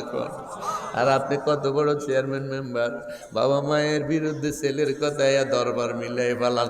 আপনি বলতে পারলেন না, খবরদার তোর জন্মদাত্রী মায়ের বিরুদ্ধে কোনো মামলা দেন, দরবার করে, আমার দ্বারা সম্ভব হবে না। তাহলে তো ছেলেটা প্রশ্রয় পাইতো না। রাসূলুল্লাহ তার সাহাবীকে বলেছে, খবরদার আবু হুরায়রা, মায়ের বিরুদ্ধে কোনো নালিশ আমি নেব না, তোমার মায়ের মামলা আমি নেব না। আবু হুরায়রা বলে, ইয়া রাসূলুল্লাহ, এটা তো মামলা নয়। আমি যখন কালেমা গ্রহণ করেছি শুনেছি মা আমাকে বলেছে তুই বংশে কালি দিয়েছিস, আমাদের চোখে মুখে কালি দিয়েছিস, সমাজের ভিতরে আমার ছোট করেছিস। মোহাম্মদের কালেমা যখন গ্রহণ করেছিস, আজকে থেকে মোহাম্মদের বাড়িতে চলে যা, আমার বাড়িতে থাকতে পারবি না। আমি বলেছি, মা গো, তুমি যা বলো তাই আমি করব। তবু আমার মা বলেছে, যাওয়ার আগে তুই আমার পয়সা দিয়ে কেনা তোর জামা খুলে রেখে যা। আমি জামা খুলে দিয়েছি, আমারে বলে গেঞ্জিও খুলে দে, গেঞ্জিও খুলে দিয়েছি, পরনের কাপড় পর্যন্ত ইমানের বিনিময়ে আমার মা আমার থেকে খুলে ফেলেছে। আর রাসূলুল্লাহ, আমি শুধু এই কথাটুকু বলতে এসেছি, আমার মাও যদি কালেমা গ্রহণ করতো। আল্লাহর নবী বলে, আবু হুরায়রা, আমার লগে হাত উঠা। রাসূলুল্লাহর সাথে আবু হুরায়রা হাত তুললেন। রাসূল বললেন, ইয়া রাব্বাল আলামিন, তুমি আমার আবু হুরায়রাকে বাড়িঘর হারা করে বলেছো, ঈমান গ্রহণ করার কারণে তার মা বাড়ি থেকে বের করে দিয়েছে। মাবুদ গো, যদি দয়া করে আবু হুরায়রার মারেও তুমি কালেমা গ্রহণ করার ব্যবস্থা করে দিতা। আল্লাহর রাসূল করেছেন এক ধরনের, আর আমার চেয়ারম্যান মেম্বাররা দরবার করে আরেক ধরন। রাসূল নালিশ দিয়েছে আল্লাহর কাছে। আল্লাহ পাক নবীজির দোয়া এমন ভাবে কবুল করেছে, আবু হুরায়রা বাড়িতে যাওয়ার আগে রাসূলের দোয়া আবু হুরায়রার মায়ের কাছে পৌঁছে গেছে। নবীজির দরবার থেকে ফিরে যাইয়া যখন মা বলে বাড়ির দুয়ারে ডাক দিয়েছে, আবু হুরায়রার মা বলে, বাবা আবু হুরায়রা, তুমি কি এসেছ? আমি ভুল করেছি, তোমার পোশাক আশাক খুলে রেখেছি, তোমাকে বাড়ি থেকে বের করে দিয়েছি। বাবা, তুমি যাওয়ার পর থেকে আমি একটি রাতও আরামে ঘুমাইতে পারি নাই। ও আবু হুরায়রা, দেরি করো না, তুমি আমার মুহাম্মদের দরবার নিয়ে চলো, আমি রাসূলুল্লাহর হাতে হাত দিয়ে তোমার কালেমা পড়ে নেব। বলে লা ইলাহা ইল্লাল্লাহু মুহাম্মাদুর রাসূলুল্লাহ। ও তিন পাড়ার যুবকরা, কোন দিকে যাইবা ভাবো, কোন পথে চলবা সিদ্ধান্ত নাও, কোন নেতার পিছে চলবা, কাকে নেতা বানাবা। তোমার নেতার অজু গোসলের ঠিক নাই, ঘুম থেকে কয়টা বাজে উঠে আর ঘুমায়, নামাজ নাই রোজা নাই, তার পক্ষে গিয়া মিছিল দাও অমুক ভাইয়ের চরিত্র ফুলের মতো পবিত্র। ডাহা মিথ্যা কথা বলে তুমি সমাজের ভিতরে তাকে প্রতিষ্ঠা করলা। এর বলে লবণের দাম বাড়লো, চিনির দাম বাড়লো, পেঁয়াজের দাম বাড়লো, আলুর দাম বাড়লো। সিন্ডিকেট করে করে সামনে রোজা আসতেছে, আরো কত রকমের খেলা এই দেশে জমে। কারণ কোরআন মোতাবেক আমরা তো মুসলমানের তরিকায় নাই। ও বন্ধুরা, বেদনার কথা যদি সারা রাত বলতে থাকি শেষ হবে না। তোমার সিলেবাসে মুসলমানের সন্তানের দুর্গার ছবি দিয়েছে, শ্রীকৃষ্ণের ছবি দিয়েছে, বাঘ মার্কা মুসলমানগুলো ঘুমিয়ে গেছে। আল্লাহ বলে তোরা আবার বাঘের মতো হুঙ্কার দে, ছাগল বিড়ালগুলো তোদের হুঙ্কারের সাথে পালাইয়া যেতে বাধ্য হবে। হযরত ওমর বাঘ মার্কা মুসলমান ছিল, বাঘের পিঠের উপরে একদিন লাফ দিয়ে চড়ে বসেছে। বাঘ পিছন দিকে তাকাইছে আর এভাবে ঠাস করে থাপ্পড় দিছে বাঘের কানে। থাপ্পড় দেওয়ার সাথে সাথে কেরকেরাইয়া দিছে দৌড়। জোরে কোন সুবহানাল্লাহ। বাঘ পিছের দিকে তাকাইয়া দেখে আমি কি বাঘ, আমার চেয়ে বড় বাঘ আমার পিঠের উপরে উঠেছে। জোরে কোন সুবহানাল্লাহ। তারা ছিল মুসলমান, আমরা কিসের মুসলমান? আমাদের দেখতে তো শিয়ালও ডরা যায়, বাঘ তো দূরে থাক। সে মানুষ হতে হবে, সে মানুষ করতে হলে কোরআন লাগবে। আল্লাহ পাক বলেন তোমরা কেন জাহান্নামে গেলা জবাব, তার রেজাল্টটা আমি, প্রশ্নটা আমি তোমাদেরকে ওপেন করে দিলাম। ইয়াতাসাআলুনা আনিল মুজরিমিন মা সালাকাকুম ফি সাকার ক্বালু লাম নাকু মিনাল মুসাল্লিন। জোরে কোন আল্লাহু আকবার। জাহান্নামীরা বলবে, ও জাহান্নামের ফেরেশতারা, ভাই আর প্রশ্ন দিয়ে মনের অন্তর জ্বালাটা বাড়াইও না। আমরা যে জাহান্নামে এসেছি কারো দোষ নাই, দোষটা আমার কপালের। দোষটা কার? আমার কপালের। বলেন সেদিন যদি আরেকবার বাংলাদেশে 3 পাড়ায় ফিরে আসতে চান, যদি বলেন মাহবুদ গো ভুল হয়ে গেছে, আবার বাংলাদেশে পাঠাও, আবার 3 পাড়ায় পাঠাও।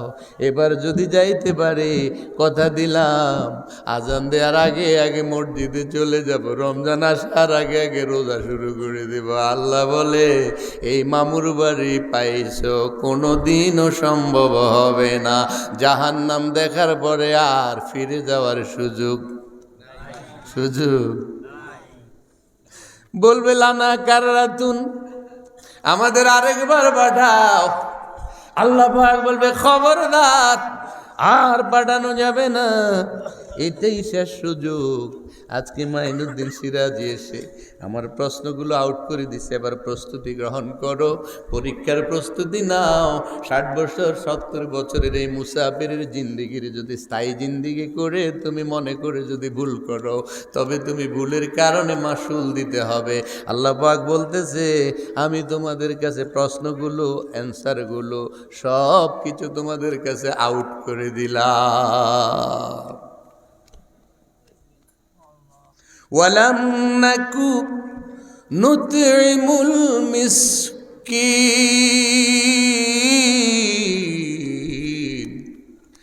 আমরা গরিবদের খানা খাওয়াইতাম না। জাহান্নামে আসার এটা দ্বিতীয় কারণ। গরিবের প্রতি ধনীদের হক আছে না নাই? ধনীদের করণীয় আছে না নাই? ধনীরা মনে করে এটা গরিবের প্রতি আমার এহসান। আল্লাহ বলে না, এটা তোর দোয়া নয়, দয়াও নয়। আমি তোরে ধনী বানায়া গরিবদের একটা অংশ তোর ধনের ভিতরে রেখে দিয়েছি। ওয়াফি আমওয়ালিহিম হাক্কুল লিসসাইলি ওয়াল মাহরুম।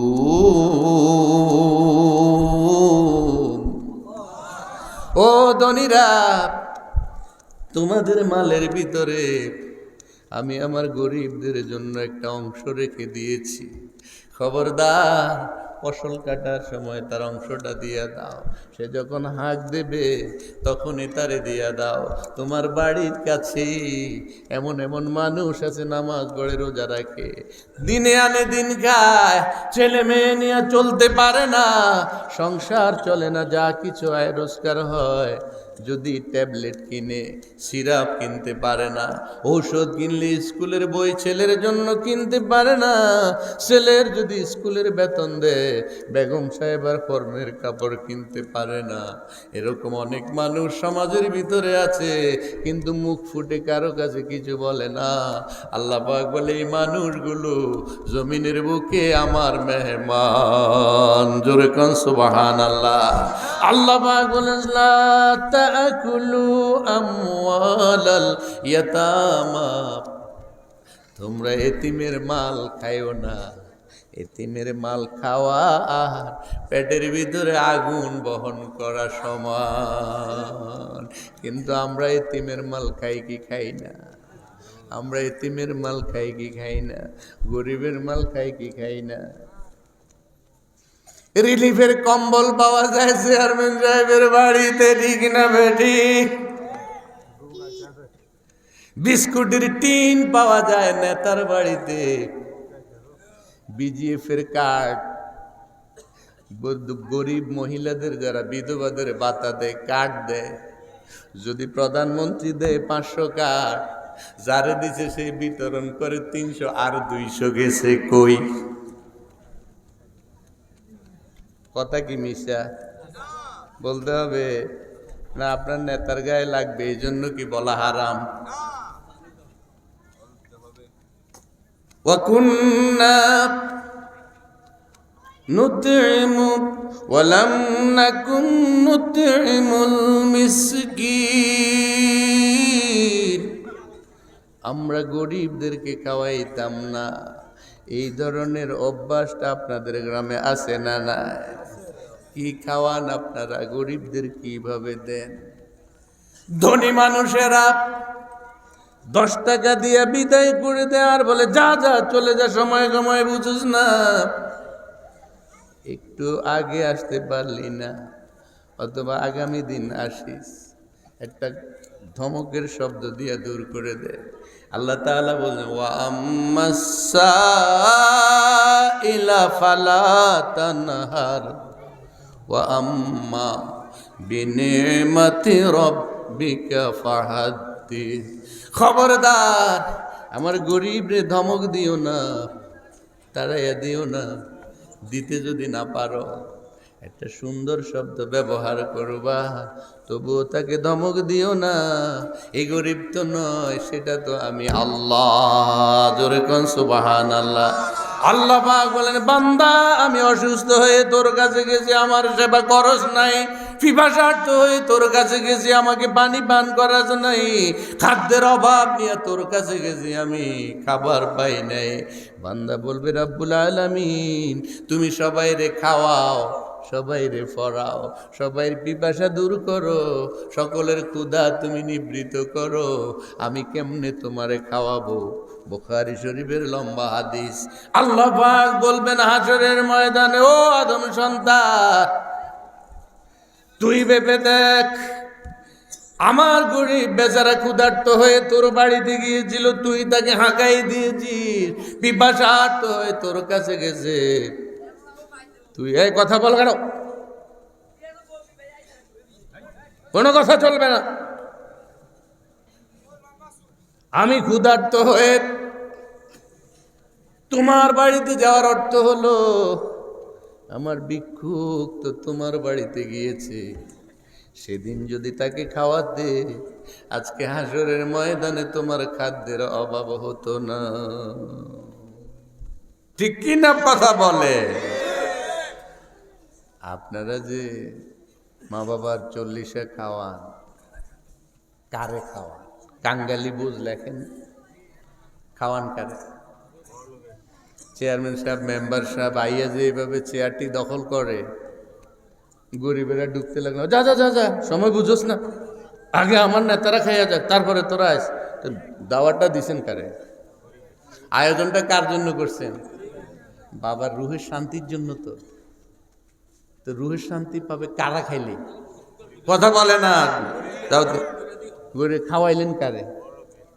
যা যা যা, এখন মেহমান রাইছি, বুঝোস না, একটু পরে আয়, সময় কম বুঝোস না, তারা আগে খাইয়া যায়। গরিবরা কয় ভালোই হয়েছে, যাক যাক, আমার চেয়ারম্যান সাহেব আমার তুমি আরো গরিব বেশি, এর আগে খাইয়া যাক। আমাদের কোনো কিছু ঠিক নাই, সব কিছু আর্টিফিশিয়াল হয়ে গেছে, সব কিছু আমাদের শুধু কেবল এমনি ফানুস আর পতাকা, ভাষা ভাষা, গভীরে কিছু নাই। খালি নাম ফাটাবার জন্য 10,000 মানুষ খাওয়াইছি আমার সব চেয়ারম্যান মেম্বার, বড় বড় লোকদের। গরিবরা কাঁদতে কাঁদতে চলে গেছে। আপনার এই অনুষ্ঠানের কারণে আপনার আপনার আব্বার সব তো দূর করে আজাব আরো বাড়বে। এজন্য কেউ বলেছে 2 নাম্বারটা হলো সবচেয়ে বড় হক, এটা হলো বান্দার হক। নামাজ কার হক? আর গরিবরে খাওয়ানো, মিসকিনরে খাওয়ানো, এটা কার হক? আমাদের দেশে কেউ যদি কোনো কারণে যদি টাকাওয়ালা হয়, বড় লোক হয়ে যায়, স্বাস্থ্য ভাই, মামতো ভাই, খালাতো ভাই, প্রতিবেশী আর কাউরে চিনে না। বাহাদুরি এমন ভাবে দেয় জানেন, লেট্রিনটা সুন্দর করে বানাইয়া ময়লাটি সব ওই ভাইয়ের বাড়ির দিকে ফিরেই দেয়। লোকেরা জিজ্ঞাসা করলো, আমার জায়গাতে আমি যা ইচ্ছা তাই করবো, তার সমস্যা কি? এইটা হইল, এটা কি কোনো মুসলমানের বক্তব্য? এটা অহংকার না? রসুল বলেছে, তুমি একটা ভালো খাবার পাকাইলেও ওই সুগ্রানটা চাপা দিয়ে রাখবা যদি তোমার প্রতিবেশী দিতে না পারো। তোমার প্রতিবেশী ক্ষুধার্ত আছে আর তুমি তৃপ্তি করে খাচ্ছ, তুমি আমার উম্মত নও। আজকে গাজার শিশুরা মাটি খেয়ে খেয়ে থাকছে। বাংলাদেশ থেকে কয় টাকা আমরা পাঠিয়েছি। পাকিস্তানের চিফ জাস্টিস বলেছে উমরার টাকাগুলো সব ক্যান্সেল করে দিয়ে গাজায় টাকা পাঠানো ফরজ হয়ে গেছে। মানুষের ক্ষুধা আপনার মধ্যে কান্নার জোয়ার তোলে না? অনেক সময় দেখবেন চাচতো ভাই গুলশানে থাকে, বড় লোক হয়ে গেছে, আর জ্যাঠাতো ভাইটা টাকার অভাবে মেট্রিকের রেজিস্ট্রেশন ফিটা দিতে পারতেছে না। তো যেটি শুনছে তার গুলশানে থাকা বাতিজা নাকি রাত্রে বাড়িতে আইছে, সকালবেলা যাই কে, বাবা কি গো জেডি, কি জন্য আসছেন? কয় বাবা এ ভোরে ভোরে তুমি আইসো শুনে আসছি, আমার ছেলেটা মাত্র 10,000 টাকার জন্য রেজিস্ট্রেশন ফি দিতে পারতেছে না, ছেলেটার মেট্রিক পরীক্ষা বন্ধ হয়ে যাবে। বাবা তুমি তো কত টাকা কতখানে দাও, যদি আমারে কয়টা টাকা দিয়ে যাইতে আমার ছেলেটার পরীক্ষাটা, তোমারই তো ভাই। বলেছে চাচি আমি তো টাকা নিয়ে আসি নাই, তারে কইন আগামী সপ্তাহে গুলশান যাইতে। কইসিনি গুলশান যাইতে আরো 5,000 টাকা লাগবে না।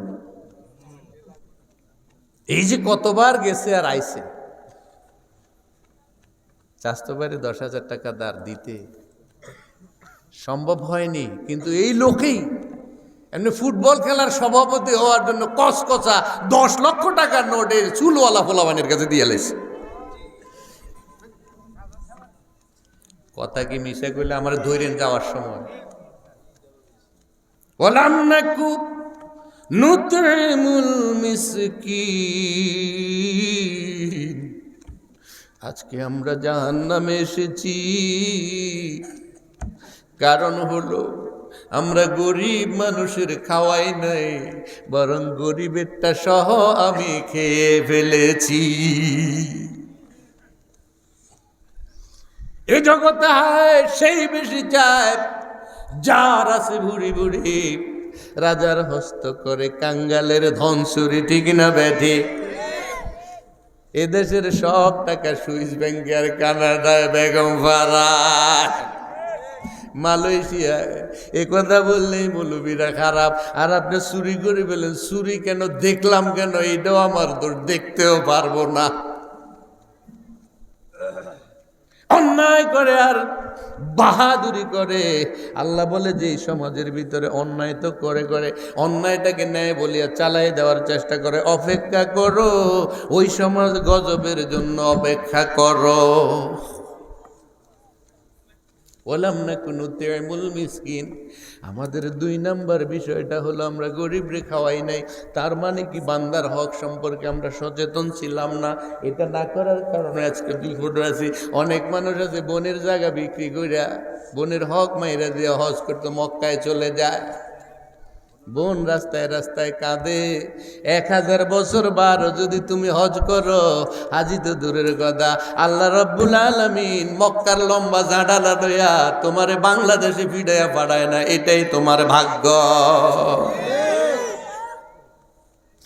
লম্বা লম্বা জুতা লইয়া মিনার বান্দরে খুবের ঠালায় অনেকে শয়তানের মারে। অথচ ইব্রাহিম ইসমাইল মেরেছে ছোট্ট ছোট্ট ছোট্ট ছোট্ট 2টা পাথরের কণা।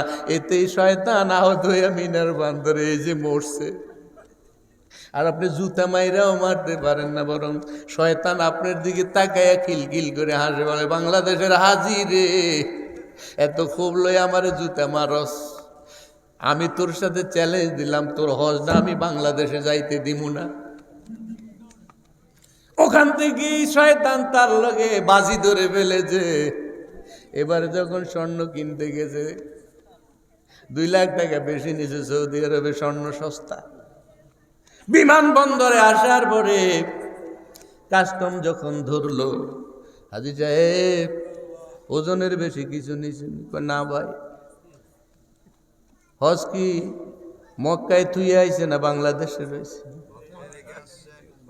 শয়তান জয় না আপনি জয়? এরকম কোনো ঘটনা মনে হয় নাই। বাংলাদেশে আসার পরে হাজি কেন বলে না? ওয়াজের মাহফিলে হাজি নামটা আগে কেন দেয় না? না দিলে পরে চেহারাটা খারাপ হয়ে যায়। অথচ হজ করি আইসে চেহারারে এমন চাচা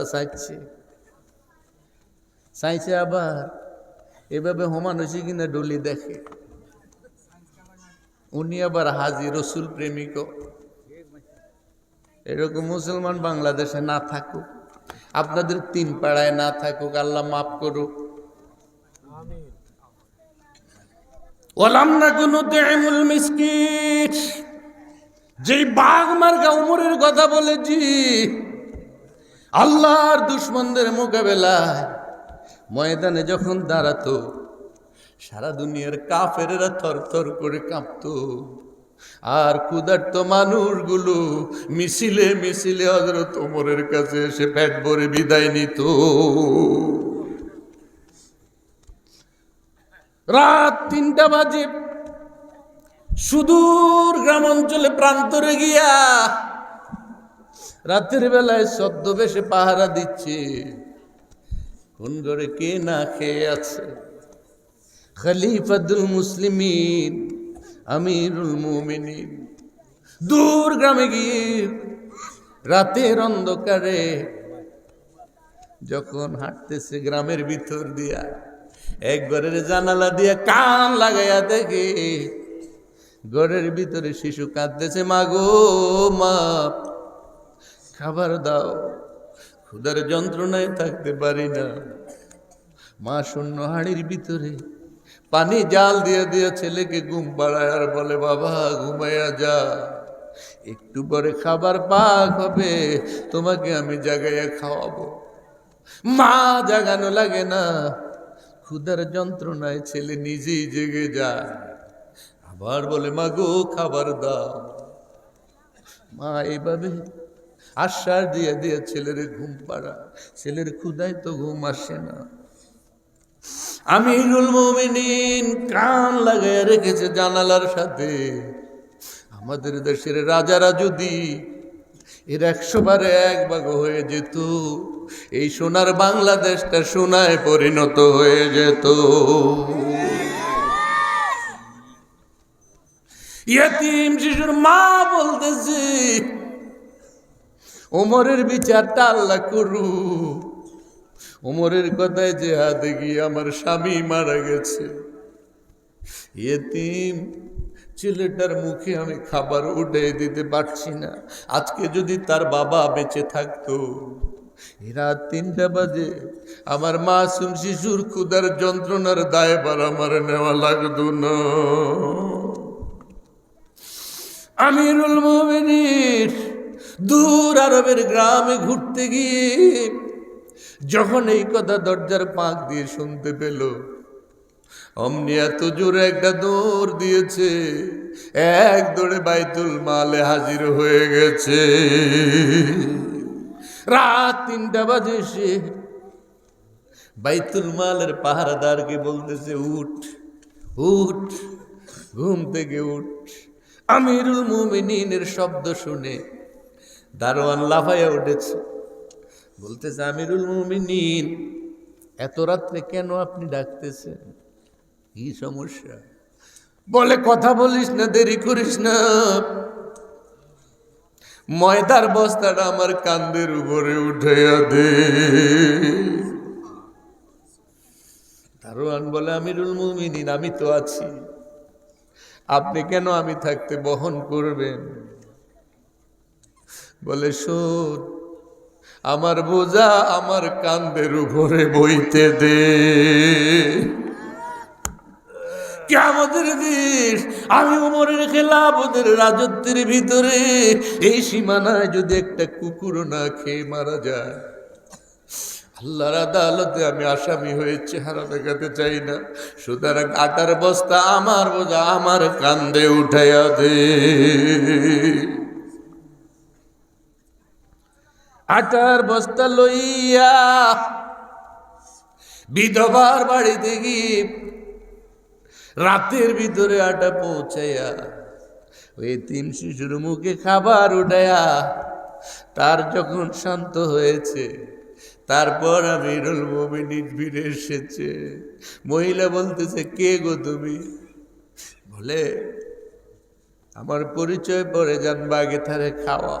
বলে, না, পরিচয় দাও। তুমি যদি আমার দেশের খলিফা হইতা, তাহলে তো দেশটা এত বিধবা কষ্ট পাইতো না, এত গরিব কষ্ট পাইতো না। অথচ ওমরের জন্য যুদ্ধ করতে গিয়ে আমার স্বামী হারায়া এতিমের দায়িত্ব আমি বহন করতে পারছি না।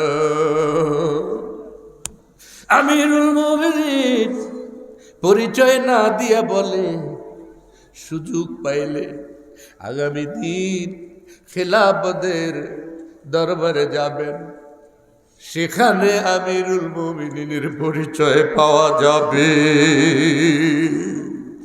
এর নাম আমানতদারি, এর নাম গরিবের হক, এর নাম রাষ্ট্রনায়ক, এর নাম রাষ্ট্রপতি। এদেশের আলেম ওলামারা ওই মানুষগুলোর খেলাফতের জন্য চিল্লায়, আর আপনারা ধরে ধরে তাদেরকে জেলে ভরে দেন। কত চোর ডাকাত বুক ফুলে ফুলে রাস্তাঘাটে হাঁটে, কোন রকমের জেল জুলুম নাই, এখান দিয়ে ঢুকে ওখান দিয়ে বের হয়। আর আলেম যদি ঢুকে 900 দিন লাইগা যায় বাহির হইতে হইতে। জাতির কপালে আরো দুঃখ আছে যদি এই অবস্থার পরিবর্তন না ঘটানো হয়। কি দান করেন আপনি? কি দান করেন আপনি? দানবীর না লিখলে, এটা সেটা না লিখলে, মারহাবা না দিলে আপনার জোশও আসে না, আপনার হাতের মুঠো খোলে না।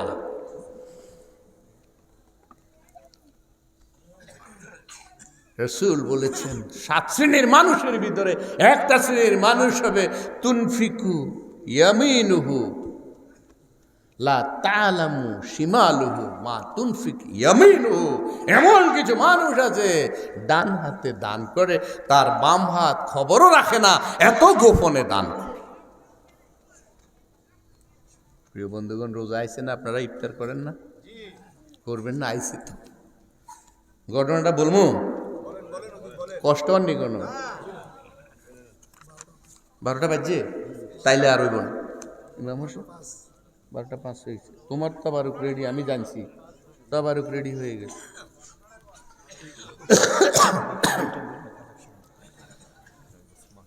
আচ্ছা, আমি এই কথাটা বলি, আপনাদের কাছে শেষ করে দেব। দেখুন, এগুলা তো আমাদের মনের দুঃখ। জাহান্নামীরা বলবে কি বলবে? লামনাকু নুতইমুল মিসকিন, লামনাকু নুতইমু, আমরা খাওয়াই নাই। এটার বাংলা অর্থ হলো আমরা খাওয়াই নাই আল মিসকিন, গরিবদেরকে। এর মানে হচ্ছে এই যদিও 3 শব্দের একটা বাক্য, এটা হলো বান্দার হক। জোরে কোন সুবহানাল্লাহ। হক কয় প্রকার? প্রতিটি মানুষের উপরে, সারা দুনিয়ায় যত মুমিন আছে সবার উপরে কয়টা হক? 3টা। এই 3টার বিশ্লেষণ সারা দুনিয়া। 1 আল্লাহর হক, 2 বান্দার হক হাক্কুল ইবাদ, 3 মা বাবার হক। আজকে এটা সমাজ থেকে উঠে গেছে। আর এই চাপটারে আমি আজকে ওয়াজও করতে পারি নাই, পারছি? কোনটা করব বলে? একটু সারা শরীরে যদি ব্যথা হয় ওষুধ কোনানে দিন, একখান দিতে দেওয়া লাগবে। ওই জন্য আমি দিছি, আগে নামাজ পড়বেন বলে ওয়াদা দিছেন, এখন গরিবদেরকে খাওয়াইবেন ওয়াদা দিছেন তো, কোরআন মোতাবেক খাওয়াবেন, নাম ফাটাইবার জন্য না। কেউ না জানো আপনি এটা করে উমর যে খাওয়াইছে কেউ জানছে, কিন্তু ঘটনা তো এমনি আল্লাহ প্রচার করে আলাইছে। সত্যের ডোল আল্লাহ বাজায়। আর আপনি কোনো দুর্ভিক্ষ লাগলে যদি 5 মণ আপনি গম দেন, 5000 মণের তেল আপনি হেলিকপ্টারে উড়ে আসা ছবি তুলতে তুলতে সাংবাদিক যায় আছে, ইলেকট্রনিক মিডিয়া, প্রিন্ট মিডিয়া লইয়া যে সাথে আসেন, খাওয়াইলেন গরিবের 3 বস্তা, খরচ করিয়ে নিলেন 3000 বস্তার। এটা কোনোদিনও আল্লাহর কাছে যাবে না। এটা সব আপনার ভেলকিবাজি আর টাউটারি। এটা মানুষের দয়া বলে না, এটাকে কাউকে দেখাবার জন্য করলে এটা হয় না। না দেখাইয়া করলে সেটার ফজিলত আল্লাহ বেশি দেয়। ঘটনাটা বলি, হযরত আলীর দানের কথা শুনছেন? হযরত আলী রাদিয়াল্লাহু তাআলা আনহু একদিন ইফতার করার জন্য 2টা রুটি নিয়ে বসেছে। সূর্য ডুবু অবস্থায়, আর মাত্র ইফতারের ধরেন 5 মিনিট বাকি। এই অবস্থায় হঠাৎ করে একটা ভিক্ষুক আইয়া লা ইলাহা ইল্লাল্লাহ মুহাম্মাদুর, আমাদের দেশের ভিক্ষুকটা কিন্তু এটা কইয়াই ভিক্ষা করে, ঠিক কিনা? এটা কয় এই জন্য যাতে যারা দান করবো তাদের মনটা নরম হয়, কিন্তু নিজের কলমা পড়ে ভিক্ষা করা উচিত না। কলমা লইয়া ভিক্ষা করা উচিত না। সে মনে করে আমি এটা কইলে দাতার মনটা নর, এই জন্য কয় আর কি। কিন্তু সে তো আর ফ্যাটের জ্বালা, তার মশালা কি। একবার একজন এরকম দান বিতরণ করতেছে, তো ওই দানের ভিতরে এক লোক আসছে, নামাজ পড়ে না, সেও থালা লইয়া খাওয়ার জন্য আইছে। তো এই যে বিতরণ করতেছে হে তারে বারবার ফেরত দিচ্ছে, থালা লইয়া আসে। তো ক্ষুদায়, নামাজ পড়ো আর না পড়ো, কিন্তু ক্ষুদা থালা লইয়া আসে, বারবার হাঁকে ভিতরে ঢুকে। তো ওই যে বিতরণ করে, হ্যাঁ বেটা তুই নামাজ পড়স না, কর্ম যা, তোর খাওয়ান দাওয়ান যাইত না, কয়েকবার ফেরাই দিছে। ওই ভিক্ষুক বলতে যে তুমি কেমন রিজিক দাতা হলা, কেমন দানকারী হলা, আজকে তুমি একবেলা খাবার দিবা, আর আমার নামাজ দেখো, রোজা দেখো, আমার কত কিছু দেখো। আমি নামাজ পড়ি না বলে দূর দিয়ে আমার ফিরাইয়া দিলা, আমার ক্ষুধার যন্ত্রণার দিকে তাকাইলা না, অথচ তুমি একদিন খাবারের আয়োজন করেছো চিয়াপথের। আমি বেনামাজি রে, আমার মালিক আল্লাহ তো এতদিন পর্যন্ত খাওয়াইয়া রেখেছে। জোরে কান সুবহানাল্লাহ। ওয়ামা মিন দাবাতিন ফিল আরদ ইল্লা আলাল্লাহি রিজকুহা। 12 নম্বর পারার সূচনা দ্বীপ, এই আয়াতটা দিয়ে আল্লাহ পাক বলেছেন পৃথিবীর বুকে বিচরণশীল যত প্রাণী রয়েছে সমস্ত প্রাণীর রিজিকের মালিক আমি আল্লাহ। কাউরে 1 মাস খাওয়াইয়া যদি বলেন বেটা এই করোনার দিনে দুর্ভিক্ষে যদি আমার বাড়ির দানার তোর পেট না জুটতো তুই মইরা শুটকি হইয়া যাইতি, আমার আল্লাহ বলে খবরদার, একটা দানারও মালিক তুই ন, সমস্ত দানার মালিক আমি আল্লাহ। তুই আমার বান্দার একবেলা খাওয়াইয়া তো অহংকার কেন করো? ঠিক করেন, কাউরে খাওয়াইয়া দিয়ে খোঁড়া দিতে পারবেন না। যদি বলেন বেটা আমার বাড়িতে কাজ করছে সেদিন, এখন বেটা হাতের গন্ধ যায় না, এখন দুবাই যায় বড় লোক হয়ে তোর লেজ বাড়ছে, এই কথা বলতে পারবেন না। কি নদীর একুল বনে একুল ভাঙে, এই তো নদীর খেলা, সকাল বেলা আমির তুই ফকির সন্ধ্যাবেলা, ভেঙে গেলে মেলা রে আর জমে না, তুমি যদি নিজের এত বড় মনে করো, ভেঙে দেওয়া মেলা তুমি আবার জমাইয়া দাও। পারবো নি? পারবো? দুদিনের দুনিয়াতে বসেছে এক রঙের মেলা, রং বেরঙের রং চিটিয়ে করছে মানুষ কতই খেলা, করছে মানুষ কতই খেলা। কেউ বা গাতে ফুলের মালা, কেউ বা কাঁটার জালা, এই দুনিয়ার দুঃখ ব্যথা গুছাও তুমি ও মাওলা, গুছাও তুমি ও মাওলা। সবার মুখে ফুটাও হাসি, বসাও এবার রঙের মেলা, বসাও এবার রঙের মেলা। সবার মুখে হাসি ফুটাবার মালিকে, আপনি কোনো দায়িত্ব নিতে পারবেন না, হুদা মিথ্যা কথা। কেউ কারো এক বেলার জামিনদারও হতে পারবে না, সম্ভব নয়। হযরত সুলাইমান আলাইহিস সালাম সারা পৃথিবী শাসন করেছে, ঠিক না? হাওয়ায় কথা শুনে যেদিকে তাকায় এদিকে করে, এমনি সুইচ টিপ দেওয়ার সাথে সাথে পৃথিবীর উত্তর মাথা থেকে দক্ষিণ মাথায় চলে যায়।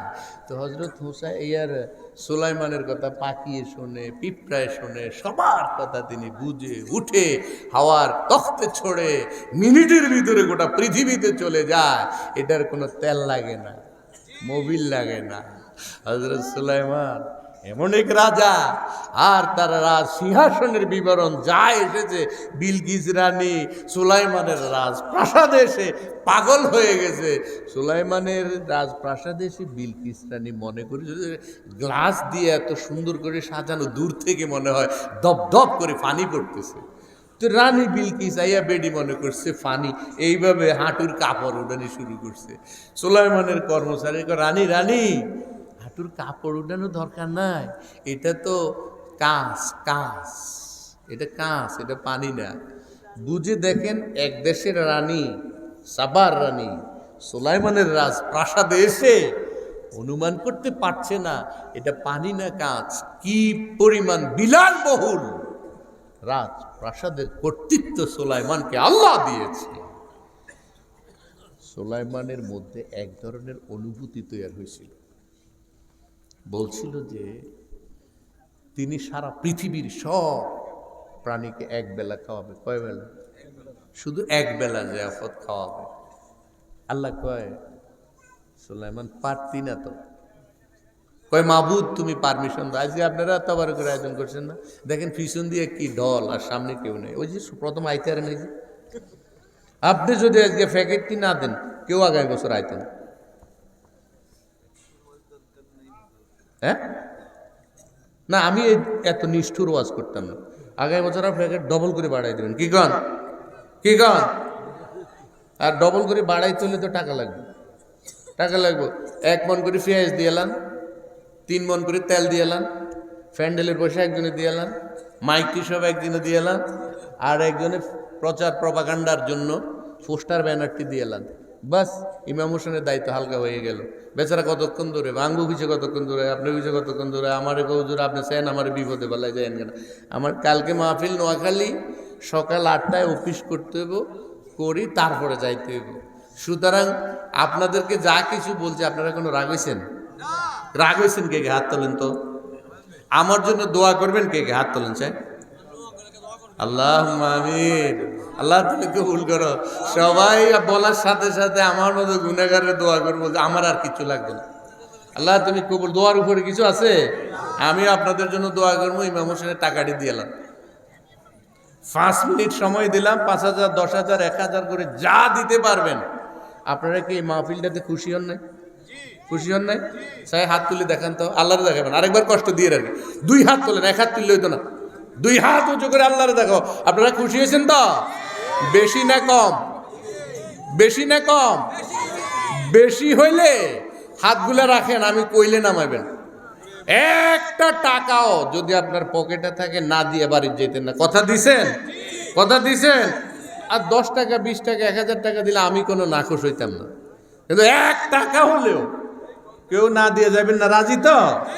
আর যাদের পকেটে টাকা নাই, পারলে হাওলাত করে এলেন মনে মনে। আর যদি না পারেন, পকেটে টাকা নাই, নিয়ত করেন, মাবুদ আমি দিতে পারলাম না, থাকলে দিতাম, আপনাকে আল্লাহ দানের সওয়াব দিয়ে লাগবে। নিয়ত করেন, ভালো কাজে নিয়ত করলে কয় সওয়াব? 100 বাস্তবায়ন।